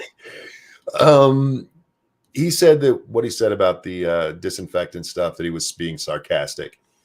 He wasn't being sarcastic. He lied. And if you watch the clip because I saw people talking about this, Jack, and instead of just taking their word for it, you know what I did? You went and looked it up? I went and found the fucking clip and did. Monster. And I watched, and his answer was just bad. He was just lying. Now, the one thing I did say at the beginning of this, Jack, if he was trying to make a joke, because you and I have made, facetious statements before. Yeah, I get shit all the time for it. If he'd have said that, I mean, I still would be like, I don't think so, but I can't prove you weren't. But I do know Trump knows sarcasm. He's a sarcastic motherfucker a lot. And there was nothing about what he said that came off as sarcastic at all. Not his mannerisms as he was doing anything. So, yeah, I think he was absolutely lying about that. Yeah, like I said before, I think he was just poorly explaining a concept somebody told him, which is like the UV treatment therapies. And he just got it garbled up, and he tried to over-explain, and then it didn't work. Well, even if you look at what he actually said, there's nothing wrong with what he said. It was the lies that everybody told about what he said that was a problem. And I understand him being annoyed at that. But if you look at what he wasn't actually, he said, if there was a way to do something like that, not to actually do it. And again, this is something doctors need to look at. That's what he said. Nobody's giving him any credit for that part of the statement. Oh, he's just trying to play doctor. He literally fucking said for doctors to look into it. Yeah. Where was that at? I wanted to address that. Tom Lee says he wasn't being sarcastic. He said that in sarcasm to annoy the press. If you watch the clip where he says he was being sarcastic, if he had stopped with his first answer, I would have given you that as well. Because he is clearly annoyed, Jack. He is quite clearly fucking annoyed at this bitch asking him the question. Yeah. And he gives his little answer, and at that moment I could go, okay, he's just fucking with him. But then she presses on, and he goes on to answer, and he becomes very sincere in what he's saying, in the way he's saying it. Again, this is why I think he's lying. If you watch the entire clip, I think he's frustrated with the press, and I think he's not sure where to go with it right now because he's tired of this shit. And I think that's why he didn't take questions yesterday. 22-minute quick press conference where he refused to answer questions. Why would he talk to you lying sons of bitches? The entirety of the press yesterday, Donald Trump wants you to eat Tide Pods, which, by the way, not one of them motherfuckers has been kicked off YouTube for telling that lie. No, and they're not gonna. None of them. They're authenticated, responsible sources. Yep. None of them kicked off Twitter. None of them kicked off Facebook. None of them for blatantly lying about what the president said regarding Corona. If I did that shit, oh, dear God, I'd be kicked off in an instant. They have bots searching that shit right now. Oh, of course. But, the news say it. Well, that's fine. It's fine for them to tell that lie. Oh, fuck. Trump is magic and time started when he was elected. Yeah, we've talked about that a lot, Faithless. Before Trump, there was only the void of darkness. Yeah, Trump apparently was the Big Bang. Him and Stormy Daniels was the Big Bang. Ugh, gross. His wife is so much hotter than Stormy Daniels. Sometimes you want to bang a dirty slut, Jack. Yeah, but you could get a hot one at least. He's got money. Pay extra for the good ones. She was around. His wife is giving birth. He needs a hole. She's there. There's lights in the hotel. Click him right off. Still, I mean, age has not been kind to that woman. Yeah, she's not an attractive woman. I have seen her porn. I went and looked it up on the Christian Science Monitor when she got into the fight with Roseanne Barr. Oh. Roseanne Barr made a joke about how she takes it up the ass, and Stormy Daniels came back. I only have done that with my husband. Like, that's not excuse true me. at all. You know we have video, right? No, you don't. Video doesn't exist. Trump didn't invent that yet. Like, how can you lie about something like that? Oh man. Your smart monkey can't stick up for Trump on that stupid idea. Look, I say what I believe. I do not pander. Sorry. There are people who get mad at me for it. Either way, I just prefer to have a good conversation with Jack and be honest about it. Unless I'm fucking with you guys, because I fuck with you guys quite often. I'm not gonna lie to you about fucking with you. Fuck with us right back. That's true. So fuck y'all. You deserve it. Look, Trump's not immune to criticism. He said something silly, and then he tried to cover for it. So what? Why is that news? He didn't tell people to go drink bleach. He didn't tell them to inject themselves with anything. It's a bunch of bullshit. They exaggerate everything. I can tell you why it's news. Because they're desperate to get rid of him? Yes, but a very specific get rid of him. You see, Donald Trump's press conferences have helped his ratings. And as soon as the media noticed that, suddenly those press conferences became the worst thing ever. Yeah. And ever since then, they've been bashing on those press conferences and any little thing he said. And they get this slip up, which again, what he said wasn't entirely ridiculous. He was talking about, look, maybe there's a way to do something like that. Not do that, but do something like that. Yeah, you have people look into it or whatever. Yeah, okay. But yeah, he misspoke, and they're dragging that out into some big, long nonsense thing. Like, there are plenty of legitimate things to criticize him for, like policy. This is dumb. This is a giant waste of time. And as they're trying to run interference to hide Biden being a wandering off sort of crazy homeless dementia patient. I might be a little angry. No, you're fine. I'm texting my wife. Sorry. Aren't you like in the next room? No, I think she's upstairs right now. Oh. And even if she's down here, she's way down the hallway. You were like, bring me a sandwich. Actually, I was asking her to bring me a cigarette. Oh, nice. I can't do that on the show. Hey, Bear, how you doing, my friend? Hey, Bear. Where was it? With the press conferences. He didn't even really misspeak, Jack. Did you watch what he actually said? I caught it, but I was like half awake when I saw it, so I don't understand any of it. And there was Vikings involved, and Count Dankula was there as well. We were defending a church.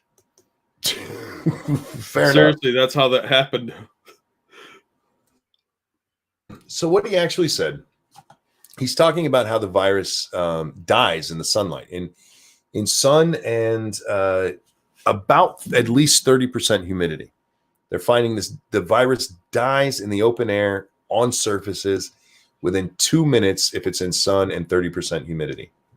Oh, that's nice. That's just pretty easy. It's acting like a virus. Yeah. The stuff that everybody, it's not going to be like that, because viruses our flu season tends to go away when summer comes. Viruses don't do well in heat. It's why the Caribbean is usually spared this kind of shit. They get different kind of diseases down there. But he's talking about that, and they're discussing, why this is, and for the coronavirus with the sun, it's the UV rays, the heat and the UV rays. And so they start talking. There's actually an article out there, Jack, where it's Trump was saying we need to find a way to swallow the sun. So they said, because he comes out and says he's talking to this doctor, and he's like, you guys are looking into ways to possibly treat this both externally and internally with UV light, which, by the way, isn't science fiction. This is something that goes on right now with other diseases. Yeah, they use it with cancer patients. It's called UV therapy. And so he's talking about that, and then he's talking about how disinfectant kills it immediately.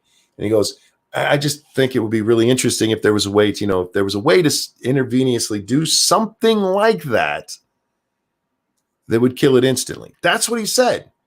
To do something like that.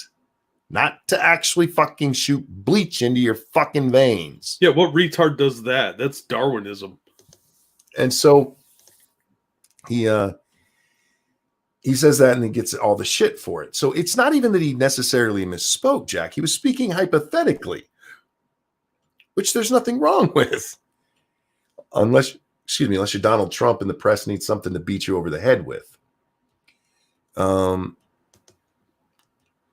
There's no indication he was talking about. Jack, let me ask you this. If you'd never heard of radiation or chemotherapy before, I came to you and said, I think I can cure cancer by irradiating somebody's body by shoving this shit into their veins. Yeah. Okay. Yeah, that would sound crazy the way you describe it. It's what we do. Like, here's some poison. We're going to use that to make you better. Yeah. And that's not to excuse any dumb shit Trump says. Whether or not the chloroquine works or not, he never pushed that the way he said, this is promising. This looks promising. Yeah. Trump said it'll cure it everything. No, he didn't. No, he didn't. And it's disingenuous. And they hear what they want to hear because they're so angry that he's in office. They have been bring on the bear. Oh, Alex, if you want a link, bud, just let me know. Happy to send it to you. But they're trying to get these away, and they may have done it. They may have pulled off a fast one here, because apparently there's a big talk within the Trump administration about these are going on too much and it's hurting him. It is hurting him right now because there's been nothing but negative press about these things for 3 weeks. You know what he should do? Go back and look at the timeline on that, guys. Check it out. You can go listen to my fucking streams when I called it when it started happening. Yeah. Go ahead. I'm sorry, Jack. Oh, no. I think he should start doing like the fireside chats, but with doctors. And just have the doctor sitting in front of the fire. Like Trumpet does a little introduction, and then the doctor talks, and they're just sitting in chairs by the fireplace, but make the chairs more throne-like. Oh, yeah. And then maybe Melania comes in with a plate of cookies, and then they just fade out. No questions, no press, just do the chats. That's what FDR did, and everybody talks about how great that piece of shit was. I think what he should do, Faithless, basically what you just said. What I think he should do is go out there, do what he did yesterday. Go out there, lay out what they want to talk about for the day, and fucking leave. Yeah. No questions. You don't get to ask him. Fuck you. Malia says, Monkey, I agree with you on most things, not this. I'm not sure what part you disagree with. I'm not sure what you're disagreeing with. Cheerleader said every medical doctor in Australia's top doctor laughed at this. It's stupid. That's all. What are you talking about? Cleaning blood? Go ask those doctors what they think of. Oh fuck! What's the name of it? Dialysis. Go ask them what they think of dialysis. Bear, what's up, my friend? Hello. Hey, Bear. I have it on good authority that being a smoker protects you from the Rona. I saw it in the news, therefore it must be true. You know what? It's one of the few I'm hanging on to. I hope it's true. That's why I smoke like a fucking chimney, mate. I'm pretty much immunocompromised, so fuck it. Trying to keep my family healthy by smoking. Exactly. This is like 1930s, 1940s America. It's like, give your kid a smoke. Don't worry, it's perfectly healthy. I remember my mom smoking in grocery stores. It's not even the 40s, man. Back in the 80s, you could smoke in a grocery store. You could smoke in a hospital. And on airplanes. Yeah. It wasn't until the mid 80s and going into the late 80s that they started cutting all that shit back. And now look, in the Navy, mate, they used to be able to smoke in the operations room. Yeah. They used to have built-in ashtrays into the consoles. And now everybody's got Corona. Coincidence? We're too healthy. I mean, well, I'm not. I'm not healthy at all. I got my letter through this morning as well, Monkey. Yeah? I've never had a medical letter like it. Because on it, it was referring me to the MS clinic. And it was like, I'm referring this pleasant gentleman to your services. And I was like, did it? At first, I read it as peasant. I was like, what? Oh, pleasant gentleman. Okay. I fucking thought Lord Bear wrote it or something. But I got that through. And my lumbar puncture referral as well. So there's that. Any idea when that's happening, or it's the ball is in their court. The people who do the lumbar puncture. Gotcha. Yeah, so there's that. Seriously, Viper. Not even. By the way, Viper, did you notice that you had a sale yesterday? The moment that you put it up on Twitter.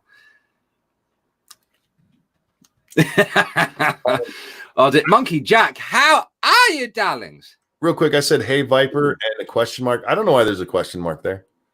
That was supposed to be an exclamation point. My bad. Hi, Viper, not hi, Viper. Hi, Viper. Hi, Viper. Hi, Viper. Viper? Yeah, lots happened since you and I last spoke on stream. You actually got your diagnosis. Are we allowed to talk about that at all? Yeah, of course we can. I did say to you in the DMs, mate, that if you wanted to, you could. On stream, you didn't tell me I could do it to your face. Of course you can. Make fun of you while you're here. Do it. No, yeah, that I saw that. I think that fucked me up probably more than it did you that day when you told me. It's like, fuck, man. Yeah, so my mum was more upset than I was, and I was like, "Mum, it's my body." Me and Bear are gonna grow old and cripple together. Mm. It's in the stars. Yeah, pretty much. By stars, you mean medical charts? Well, yeah, that too. MS and fuck knows. How did you do that? The question mark and exclamation are on different sides of the keyboard. I often type things that my brain's like, we're going to do this one instead. And like, I know it's wrong, but it comes out that way anyway. I can't explain it. Yeah, and the woman bloody got more upset than I did. I can imagine. Lady Monkey takes this shit with me much harder than I do. Damn loving women. I know, right? No, the only reason why they get upset is because they have to do stuff for us. That's why. They're like, shit. I can't job him off anymore. I can't give him shit anymore for not doing the dishes or something like that. I do try, honest to God. What got me with that letter is it reminded me of one of the issues that tends to come with MS that I had all but forgotten about. Seizures.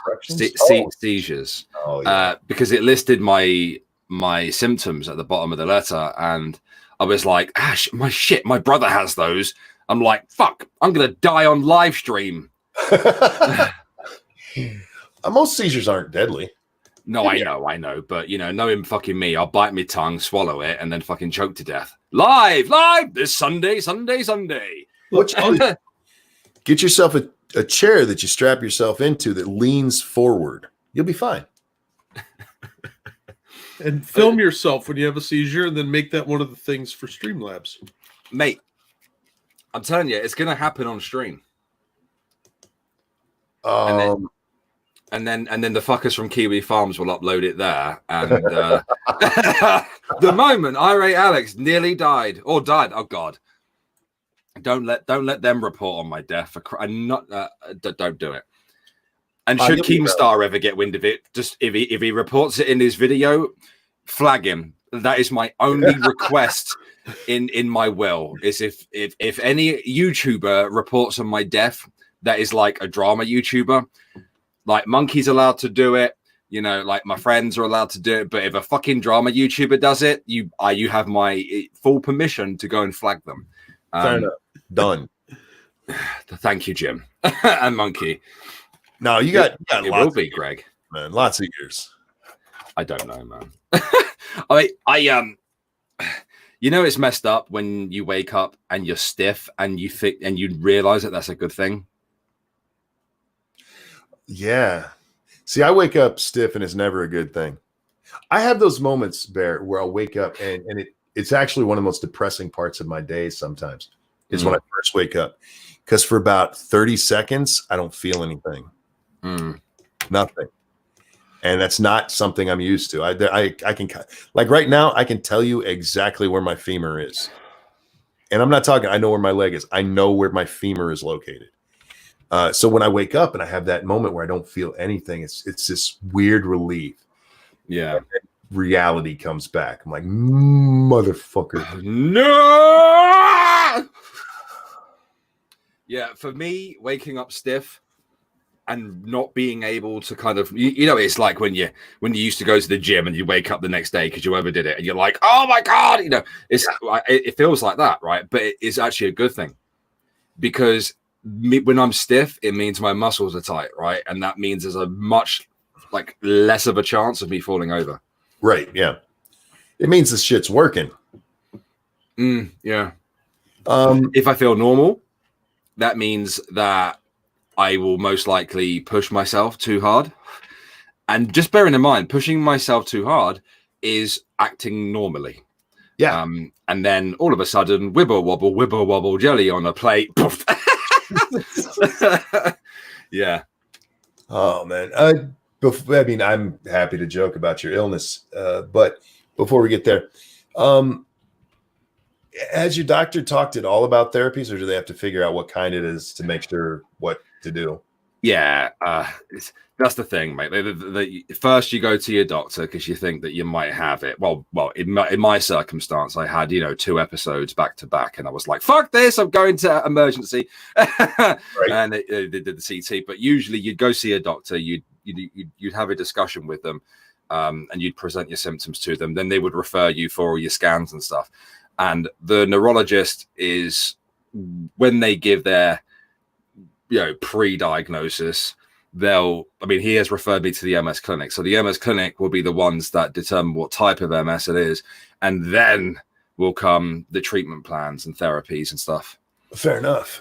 Yeah. Okay. I got dibs on your first seizure stream. Well, yeah. Download it, mate.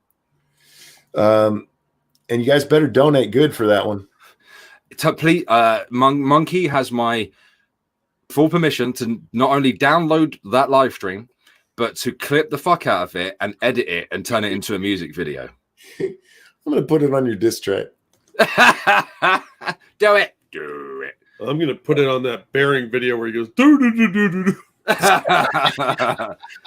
Do it. Oh, Do man. it.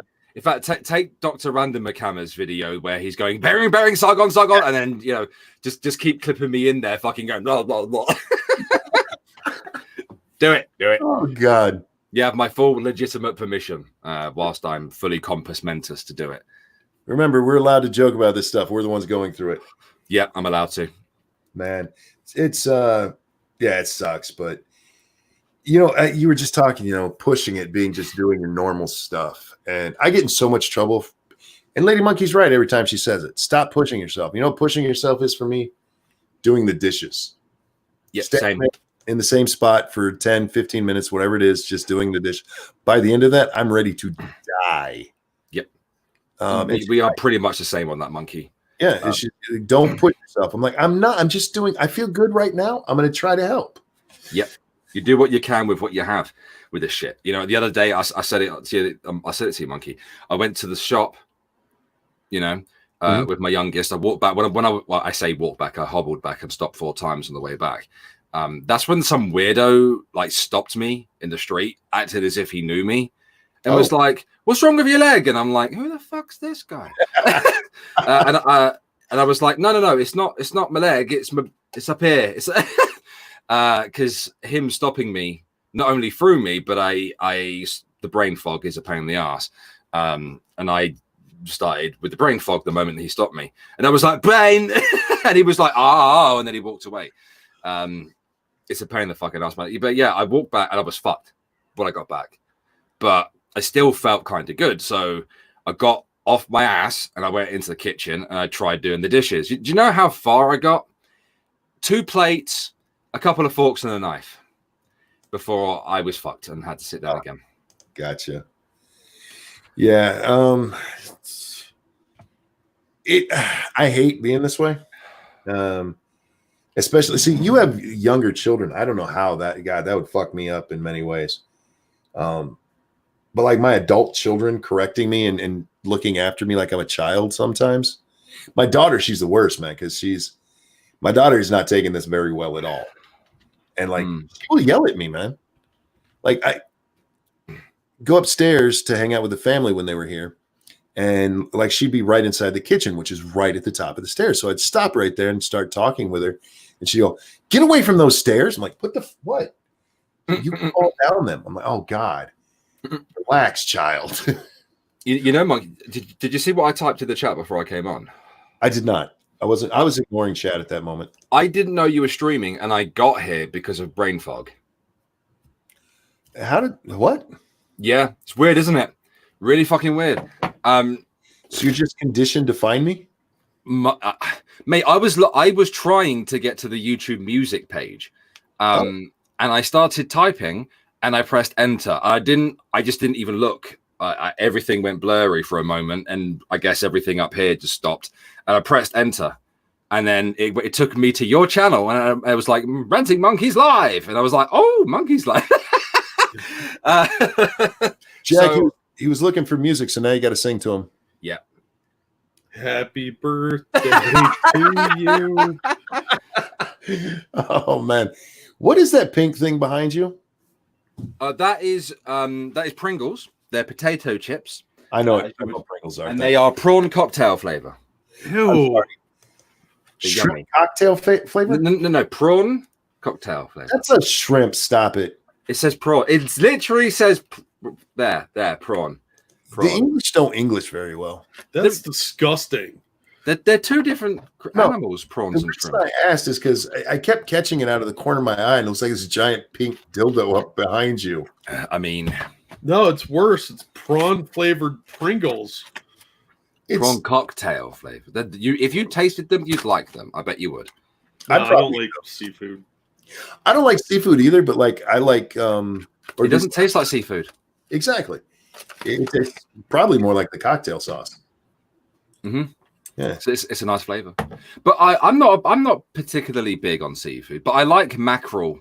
I get these little tins, they're very small tins of mackerel in ketchup, and they're very tasty. I like cockles and mackerel. I hate sardines with an absolute passion. I'm not a fan of crab or lobster. Smart man.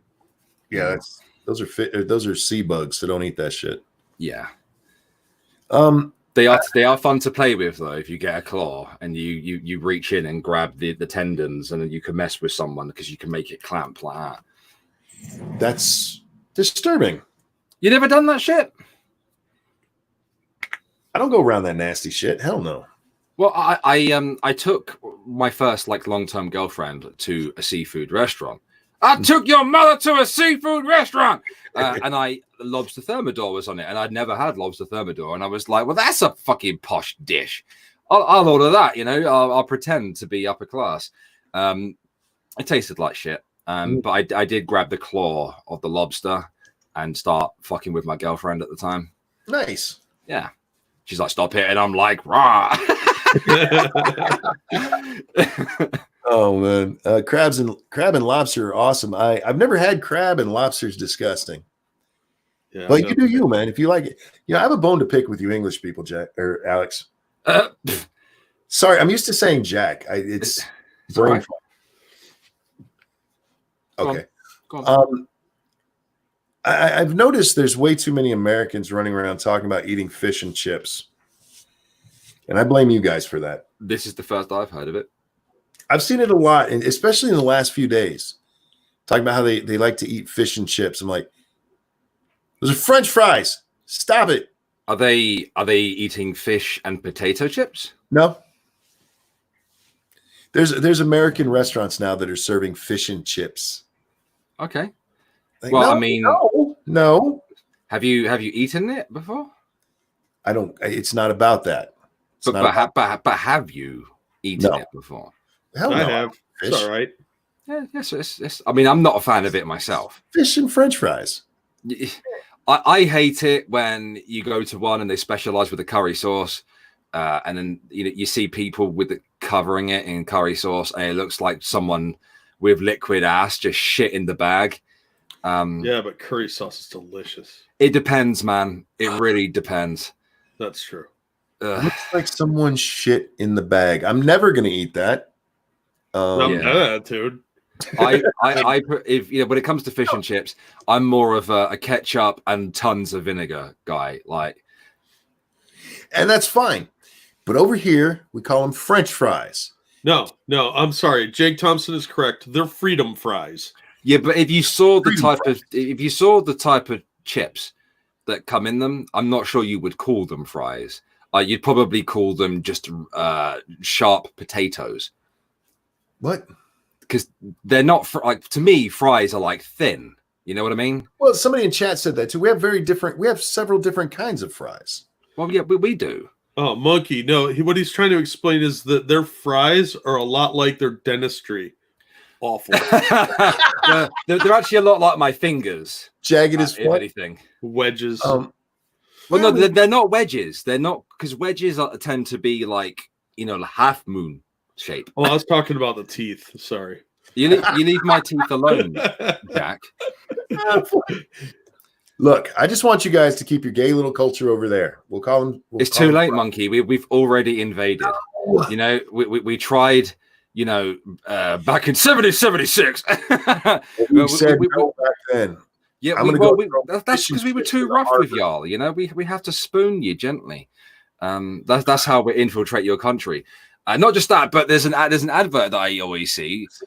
There's a guy driving around in a Tetley tea ice cream van. I mean, it's an ice cream van, but they're serving up cups of tea, and they're driving around America serving Americans cups of tea, like British style. And that's how we take over. That's the worst pedophile in existence. I've got some tea in the back of my van. You only get British kids. No, I have a problem with the Americans who want to be more European. Sorry, I love you, I do, but your country sucks. Don't be like that. Look, you guys, we just talked you out of the UK. Well, sorry, what woman? Yeah, thank you, Gamer, who says annex the UK. Look, I like the UK. I think they have some shitty policies over there that our laws would help. So yes, I'm all for making them the 51st state. No, we are the old man of the earth. You know, we're America's dad, we're Canada's dad, we're Australia's dad. Like, we don't pay much attention to Australia. Well, I'd like to point out that you guys left, so I hope you're enjoying those cigarettes. Yeah. Well, we didn't leave. We kicked him out.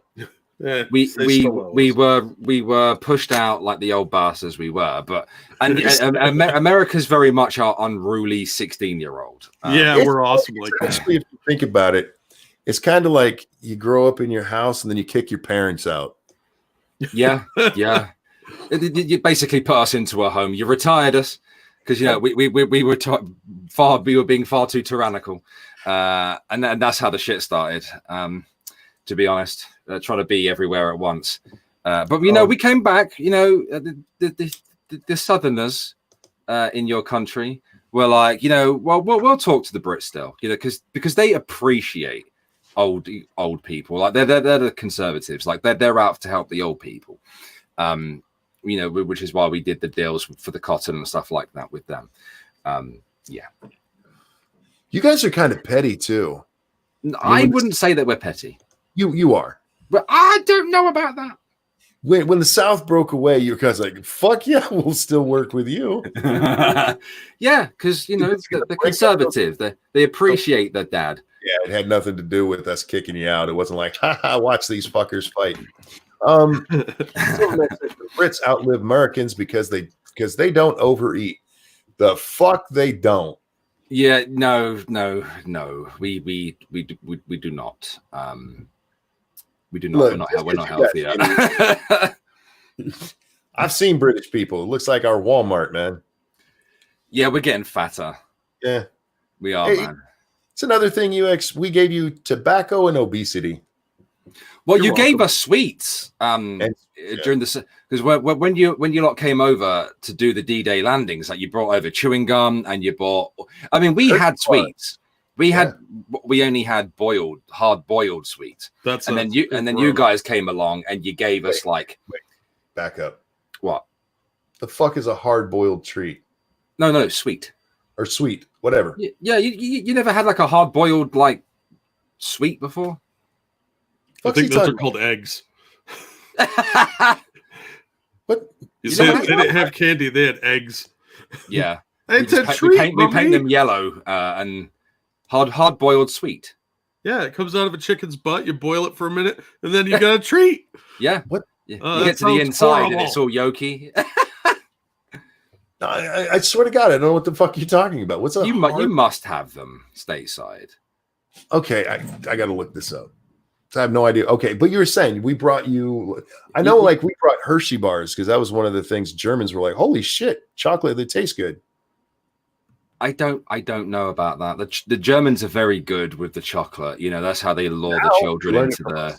That's because it's full of fascism. Fascism chocolate. It's not freedom chocolate like yours. It's fascism chocolate. He's just talking about hard candy. Of course, they had hard candy. They're the old folks. Yeah. All right. Yeah. That's pretty much all we had. And then you guys came along and gave us like chocolate bars and all that kind of stuff. See, I'm surprised. How come we don't have a candy bar covered in powdered sugar yet? We do, don't we? I'm sure we do. Do we? Can anybody name me a candy bar that's covered in powdered sugar? Because I need to taste that. There's Viper. What's that fucking dip and mix shit called again? I can't. You have like a little bag thing that you can buy. Fun dip. Dip and what's it? It's called dip and something. Dip. What dip? Fun Fun dip. Fun dip. Yeah. That's real quick. That's just BDSM in the UK. Evolved Potato. Thank you so much. I normally think that you fucking with people on Twitter is stupid, but I was just doing it with Malia in the chat. For lying about Trump and changing the topics when she lost, that was fun. I changed my mind. I tip my hat to you. There's an art to it. Oh, Monkey, I would like to tell you about something. It's called Dip Dap, and you stick like a little,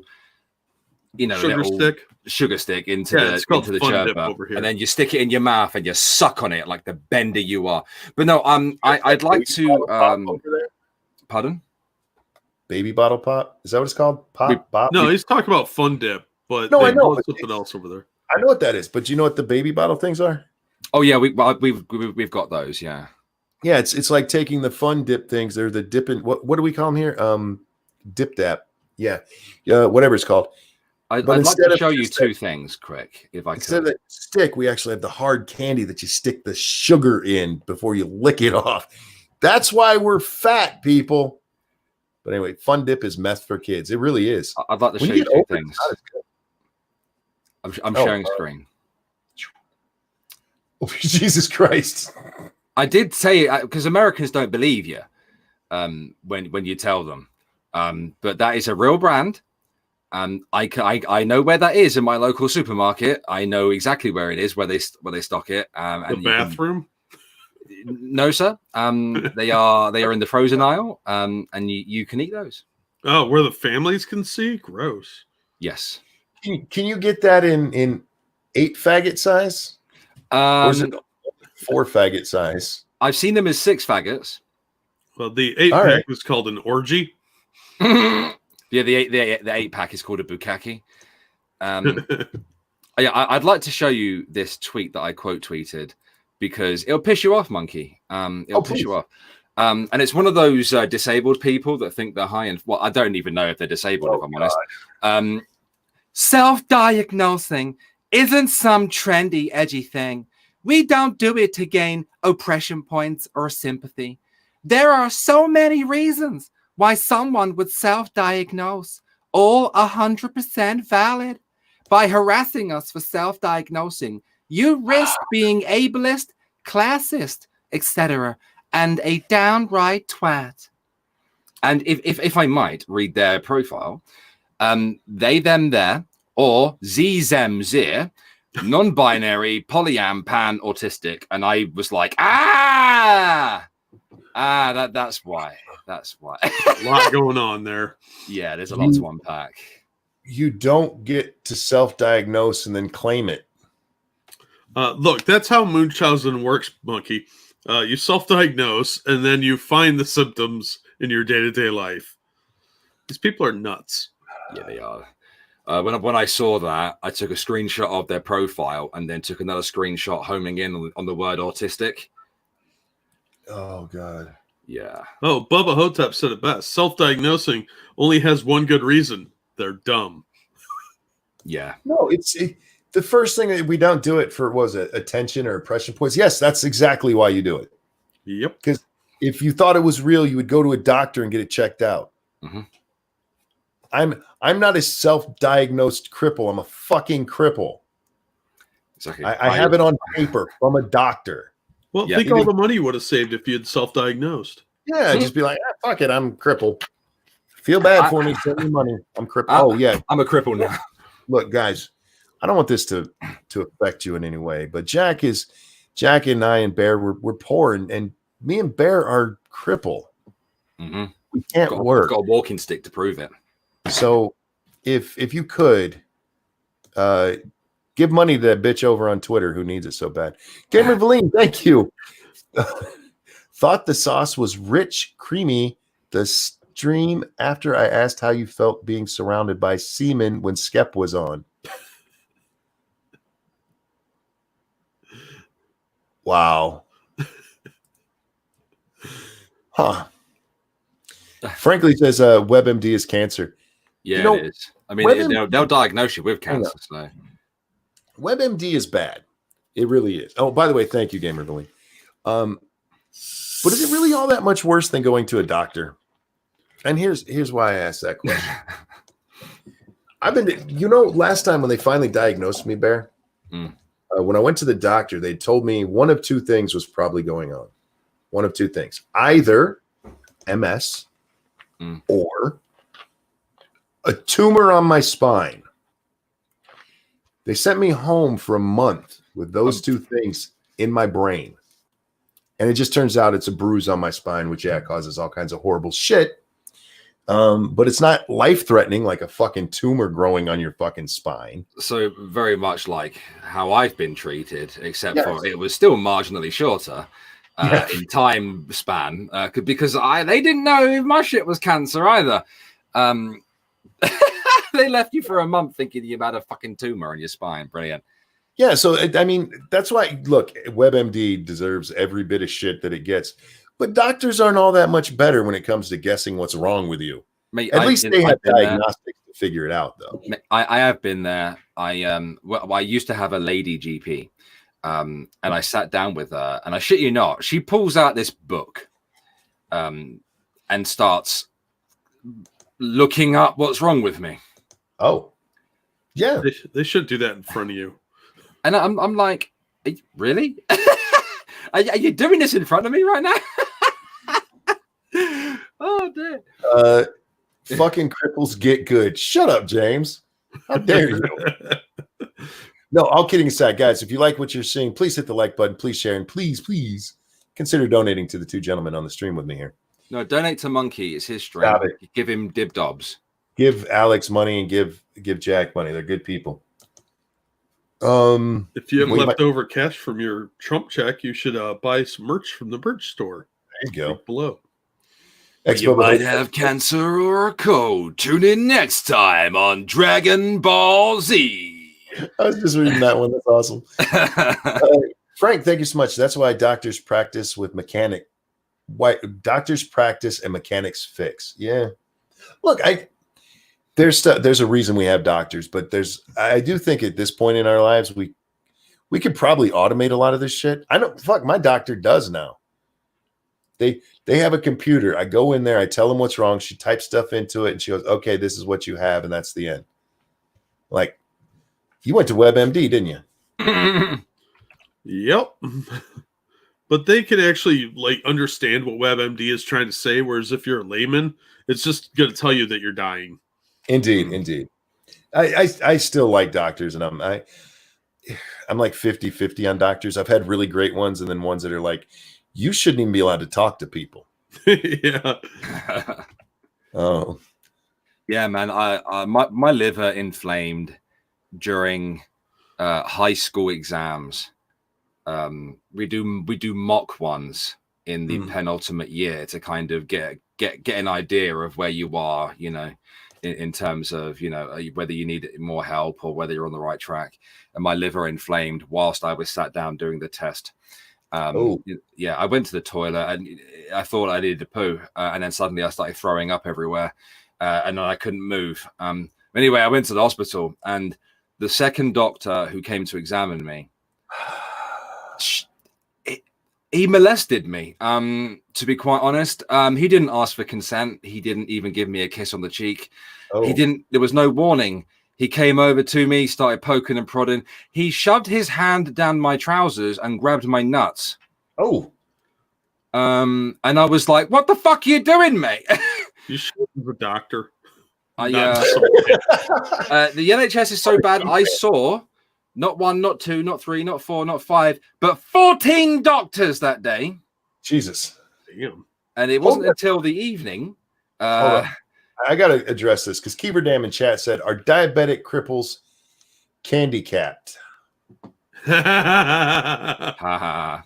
Go sit in the corner. Okay, 14 doctors that day. I'm sorry. Yeah. And I, after being raped a little bit by a doctor, I was more than happy when it came to the 14th because she was a very, very pretty Irish flower. Oh. And I was like, go on. But yeah, just giving you an example of how bad the NHS can fucking be. Now, was your doctor's name Biden, and did he try and sniff you? Well, I mean, Biden doesn't go for the little boys, does he? I've never seen any videos of him sniffing 14-year-old boys. Any port in a storm. Yeah. Good morning, Squishy. How you doing, sweetheart? Squishy's in chat. Hi, Squishy. One of the worst experiences I ever had. I went to our emergency room. Sucks. It really does. I'm surprised more people don't die there. They mostly just hide them out back.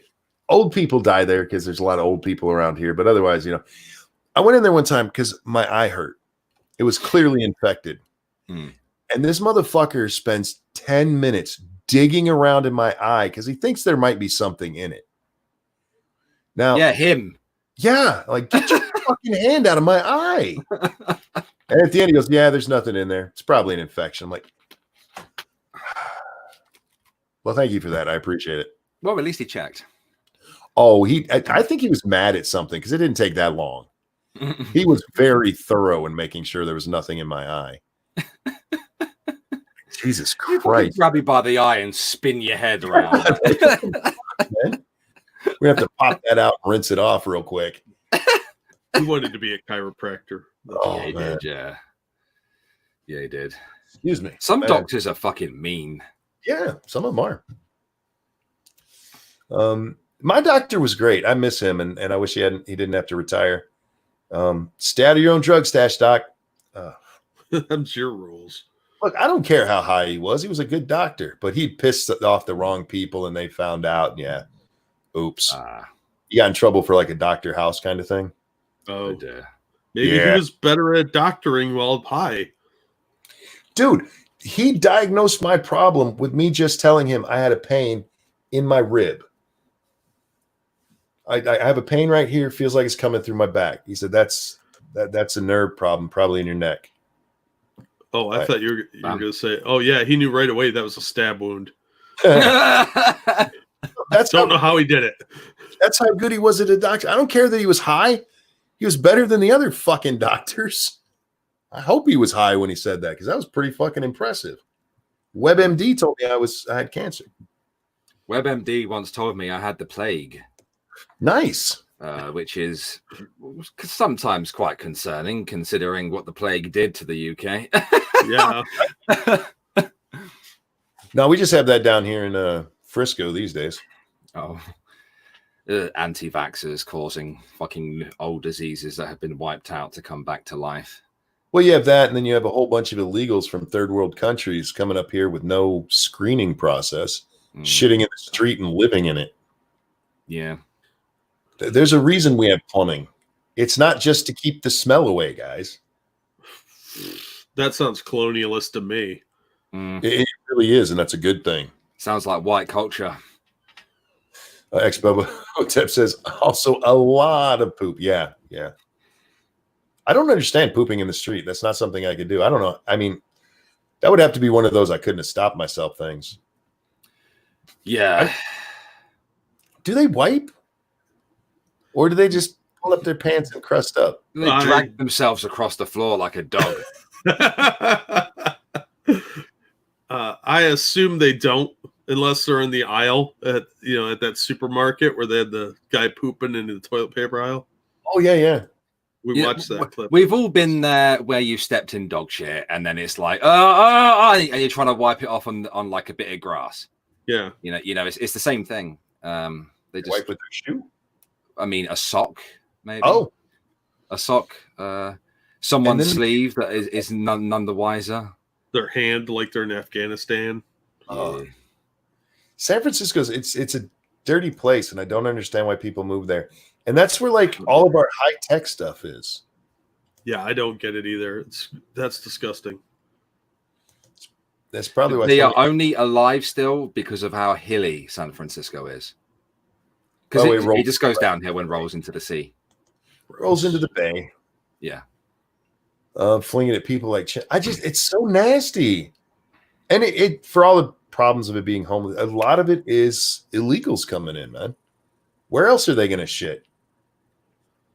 Well, the illegals and like the mentally ill. I mean, yeah.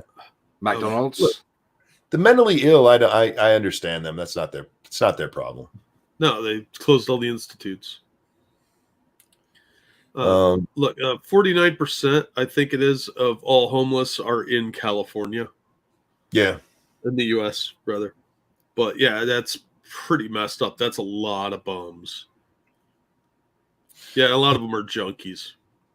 Well, if you're going to be homeless, you want to be in the Southwest. Yeah. You don't want to be homeless up here. Cold. One good cold snap and they're done. Yep. Mm-hmm.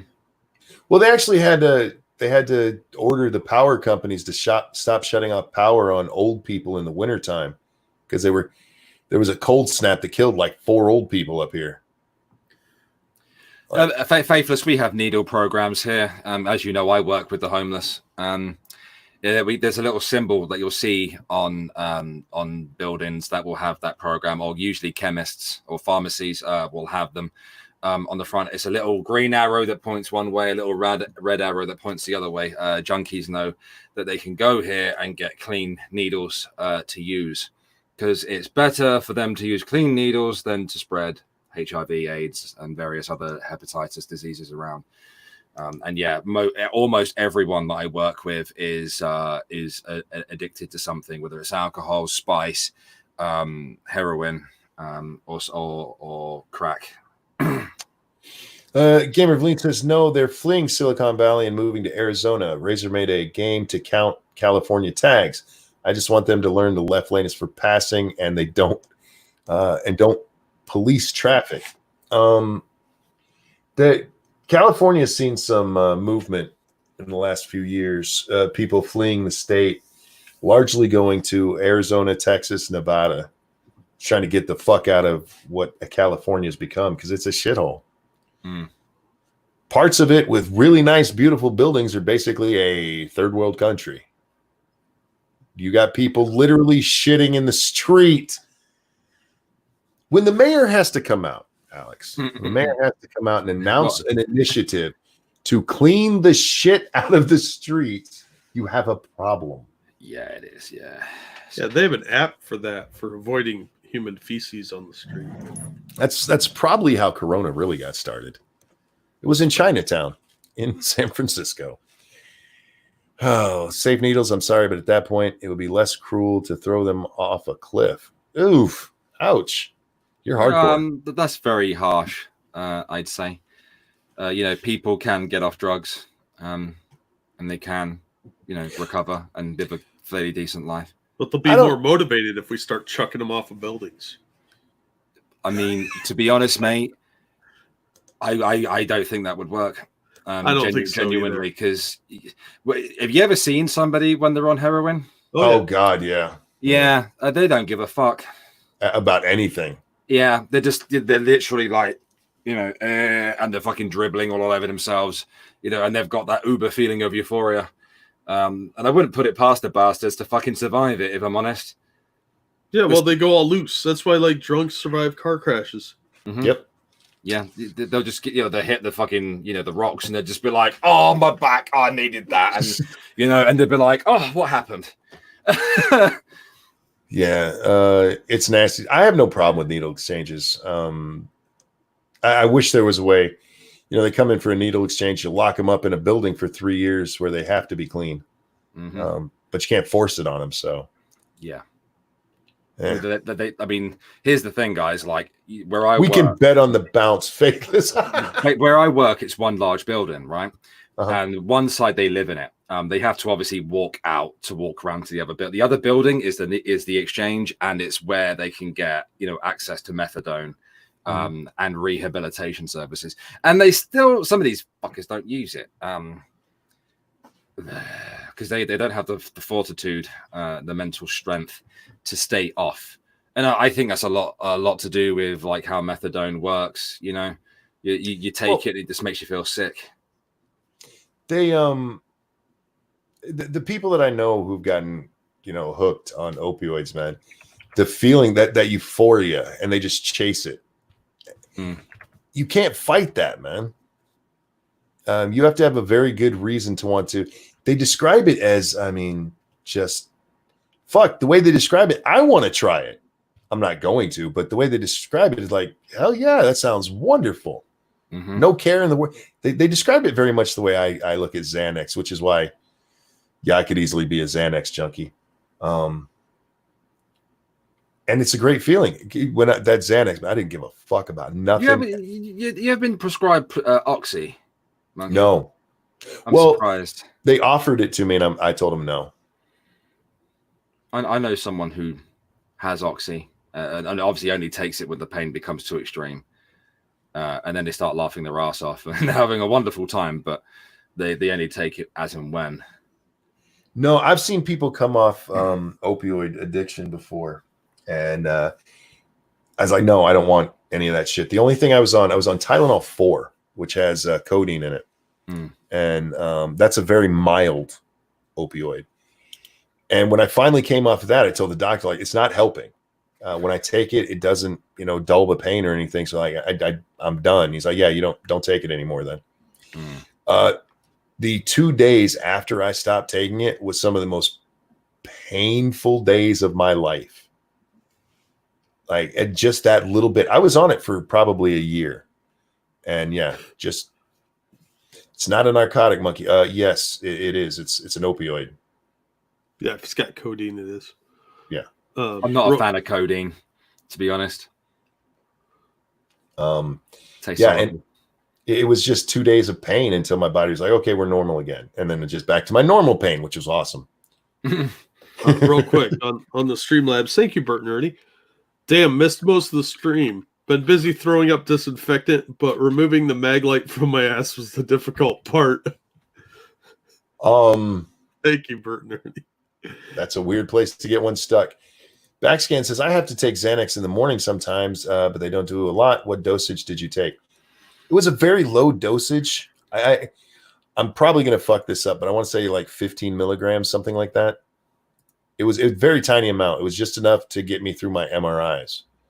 And the one time I had to take 2 because, that was the greatest day ever, Bear. My MRI, they told me to take one before I left the house because I only live 5 minutes from the hospital. And they figure it'll kick in, and then by the time you're done, it'll be wearing off. So I get in there, and I'm sitting there, and I'm in my dazed phase. And the lady comes in, she goes, it's going to be about 15 minutes. And my doctor gave me 2 just in case something like that happened. I'm like, I need the other one. And I got so high, it was wonderful. And it's not a high. It's not a high like a drunk or anything where I didn't care, Bear. It was wonderful. It was wonderful. Could you feel anything? What's that? Could you feel anything? Oh, yeah. I could still feel the pain and everything. I just didn't give a fuck. Oh, okay. That's fair enough. I gave no fuck about nothing, man. I am incredibly claustrophobic, Bear. And they put me in this thing. And when you go in for your neck, they screw this thing down. And that's the part that really fucks with me because I'm actually screwed to the table. I can't get out if I want to. And that's what really fucks with my brain. And I had the Xanax, and they screwed me down. They put me in them. And I was actually so relaxed in there. They're like, Frank, it's time to take you out. Like, cool, bring me out. Whatever the fuck you want to do. If you fucking want it, yeah. Yeah, whatever works for you, man. I'm good. I'm the opposite of claustrophobic. I quite like being in that tube. I was like, put me in more. It's like, no, we only need to do your head and neck. So they put me into about here, and they clamped my head into this thing, this cage, if you will, which had like a little mirror, so I could see outside the tube. The problem is it was blurry as shit. So yeah, it was like a funhouse mirror, so everyone looked like dead fat. But yeah, they gave me some music to listen to. They didn't turn the music on until the last 5 minutes, the bastards. And I asked for rock music, and they gave me Smells Like Teen Spirit at first, and I was like, okay, I've not heard this in a while.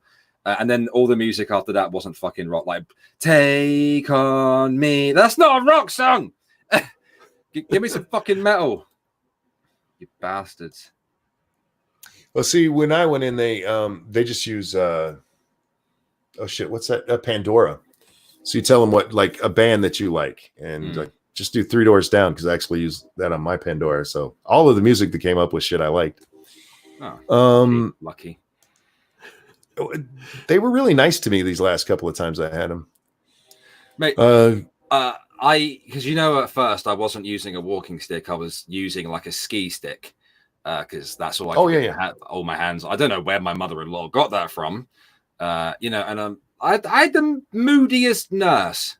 She just looked at me like I was a bit of shit in the MRI clinic. She was like, I called me forward, and I was trying to get to her, and she's just looking at me like I just slapped her mum or something.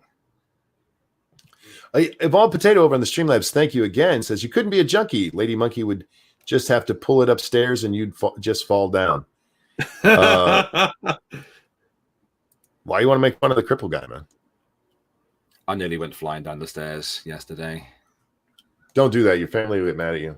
No, I don't want to do it because there's litter trays at the bottom of the stairs. That's another good reason not to. Yeah. Gentlemen, I'm almost at 4 hours, and while I'm still not actually tired, my body is telling me I have to lay down. I don't mean to the abrupt end here. I like to usually, have a cliff we fall off of and not just ram into a wall here, but I'm hitting the wall.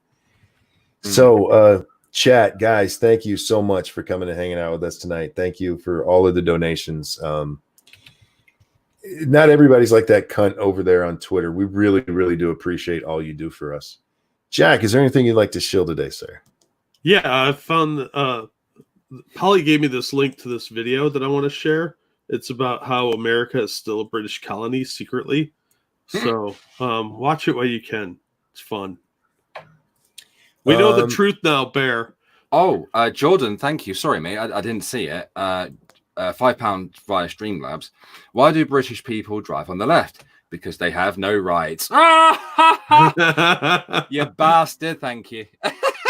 Thanks for the donations, everybody. You guys are awesome. Alex, anything you want to shill? Yeah, I'm releasing that Lord Bear video today, and it's in response to Invader V. Cool. I'm also streaming on the main channel, and I'm also streaming on Twitch as well. I'm doing two separate streams. So come along, guys, and enjoy. Indeed. Let's see. Tonight is what? What is today? Saturday. Saturday. Right? We'll be on my channel, Lords of the Night, 9 p.m. Eastern Time. Then back over on Satsu's 2 Cents Plus channel, where we played Fallout 76 last night and had some fun with it. We'll probably be playing that again tonight. So come check that out, guys. But with that, thank you so much for coming, Jack, Alex. A pleasure as always, gentlemen. Everybody, enjoy your Saturday. We'll see you next time. Bye guys. I need to go